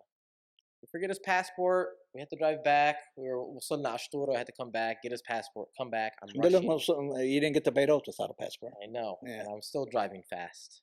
And then there's this part of the highway where you get to the bridge. Yeah. It's really scary. There's not like, lights and paint on the ground and stuff. I'm too far left and a semi truck is coming and he's too far left. So where are we both? We're both in the middle lane. I'm coming down and I see him. He's coming up. And I don't know why he didn't move or whatnot. He's driving this huge camion, semi truck. Head on collision. Allahu Akbar. Lost everything. We flipped. We're going. Amura's trying to wake me up, right? He's like, Hamoudi, he thought I died. The whole car is wrapped. It was just you and him. Just me and him. Car's in pieces on my side. No door, no nothing. It's all gone. He thought I was gone. He's shaking me and shaking me. I finally wake up and not a single scratch. No concussion. Concussion for sure. Broken ribs. Yeah. But like I wasn't like bleeding anywhere. Superhero. I was knocked out for superhero type stuff. Superhero type stuff. Yeah. When a semi truck hits you. Yeah, I mean. In a small Nissan Elantra. Yeah. You should be toast. Yeah, you should not be waking up. That's when I started asking questions. That's when I was like, there's more than this scientifical. There's a higher being. There's a higher being. There's somebody more. No, alhamdulillah. And subhanAllah, like, dude, my dad never taught me how to pray, or my mom. We weren't religious people. I never seen them fast. We never go to the mosque except for Sunday to go play basketball. Or the Eid or something. The Eid. We go to the Eid. My dad don't go. Yeah. So for me, like Islam was just such a hard thing to grasp. I taught myself how to pray. I taught myself how to do all this stuff. And it's awkward, but how many kids can I think now? That's me too, bro. That don't know how to pray. That's me too. But I will tell you, 90% of these kids don't know how to pray. They don't. You think so? 100%. They don't. Even the ones that go to Masjid and stuff like that? Those are different. Those guys, I'm talking about public school. I'm talking about kids like you and me. Yeah. Those guys that go to Masjid and TIA. Probably. Unless their parents are religious and they pray and Dude, if you're not telling your kid Bismillah and you put your hands like this and when you go down you say this, they don't know. I'm telling you, they don't. So if you're out there, you think your kids are praying with you, they're not. They're like just my dad's side. The movements. Yeah, like my dad's side, they all live in Brazil. Yeah. And they pray, and their kids pray, and their kids' kids pray. Yeah. And these people are raised in Brazil. You know what I mean? And you know why? Because their parents prayed. Mm-hmm.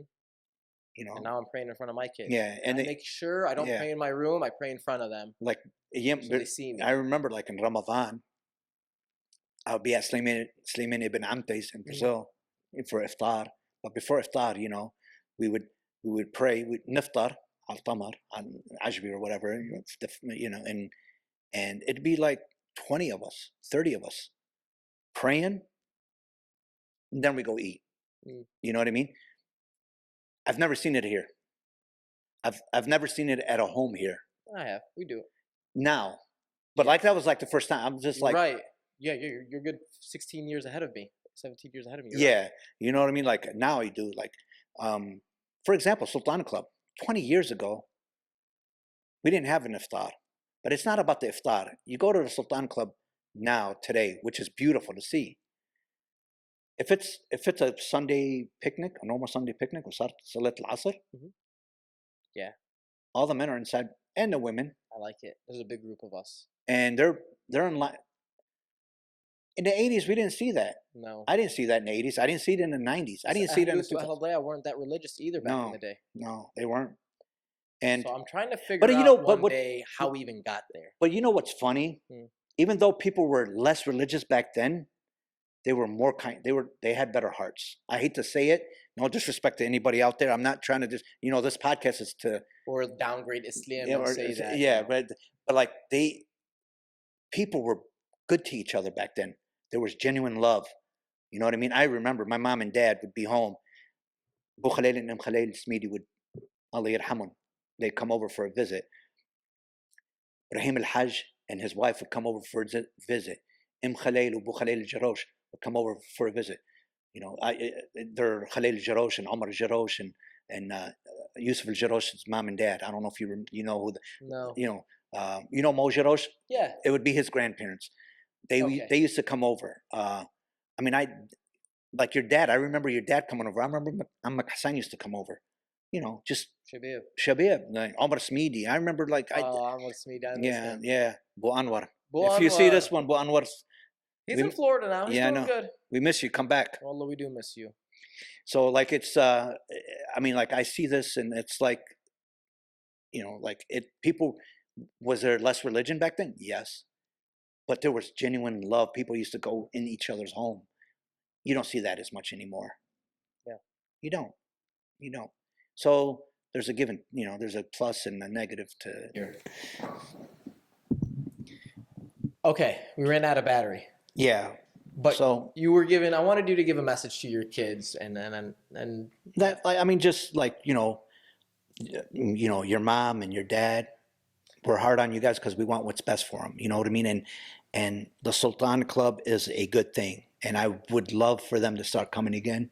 And it starts with me. And I will start coming again. I am going to try to talk to them and have them come more. They're great kids. And I just want them to, right now, they're way ahead of me at their age than I will when I was 18 or 22. You got them there, though. Yeah, I got, alhamdulillah.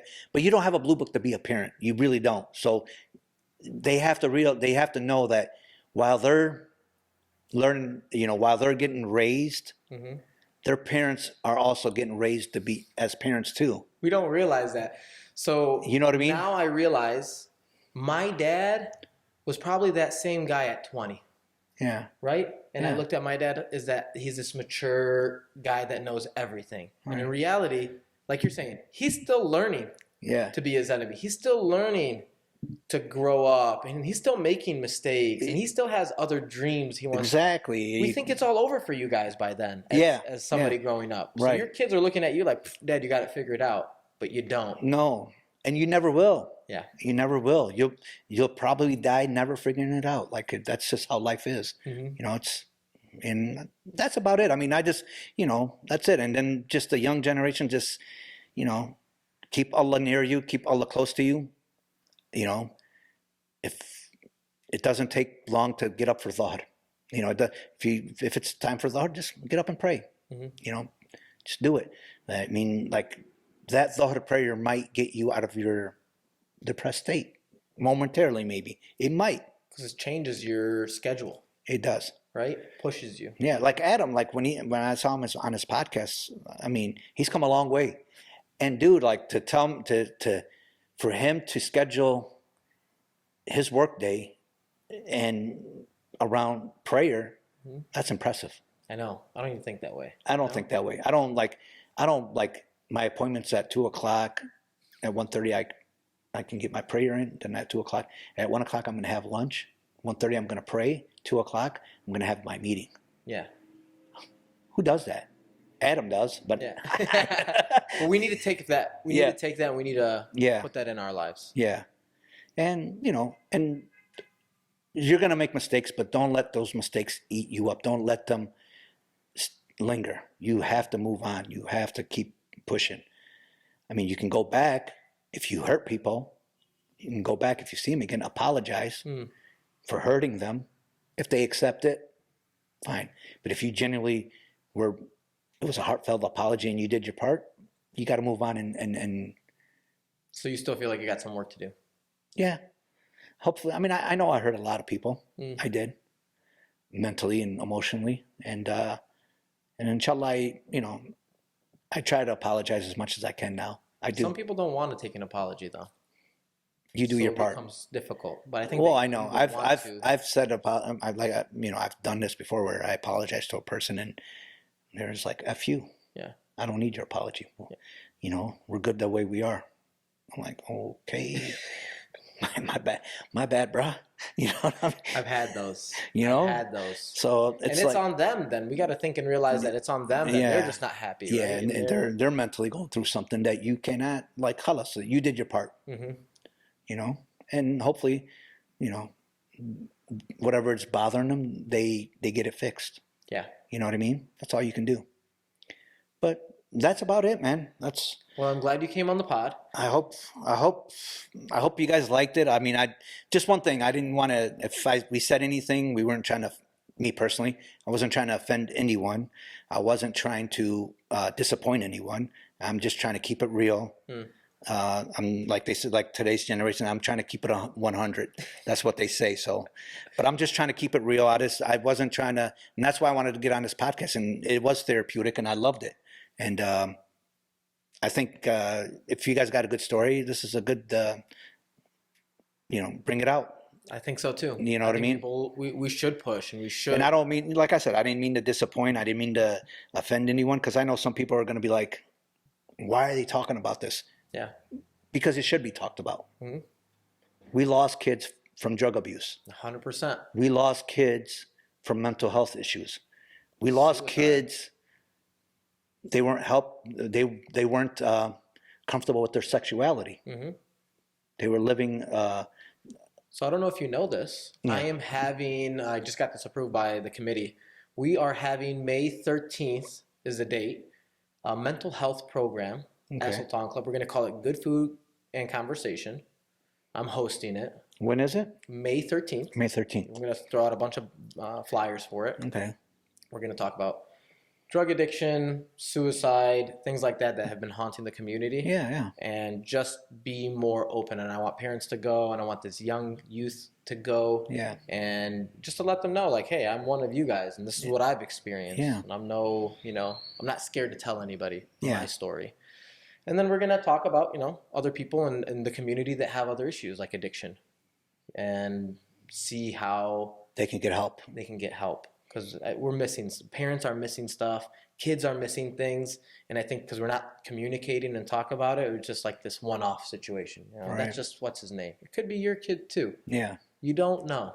And there's a lot of Sultani kids right now, and they need help, and I think the parents need help, and they need a kind of awakening, right? Because we're stuck in this bubble. Yeah. We just hang out with each other all day long. Or not only like it's like if your kid is having problems, it's aib.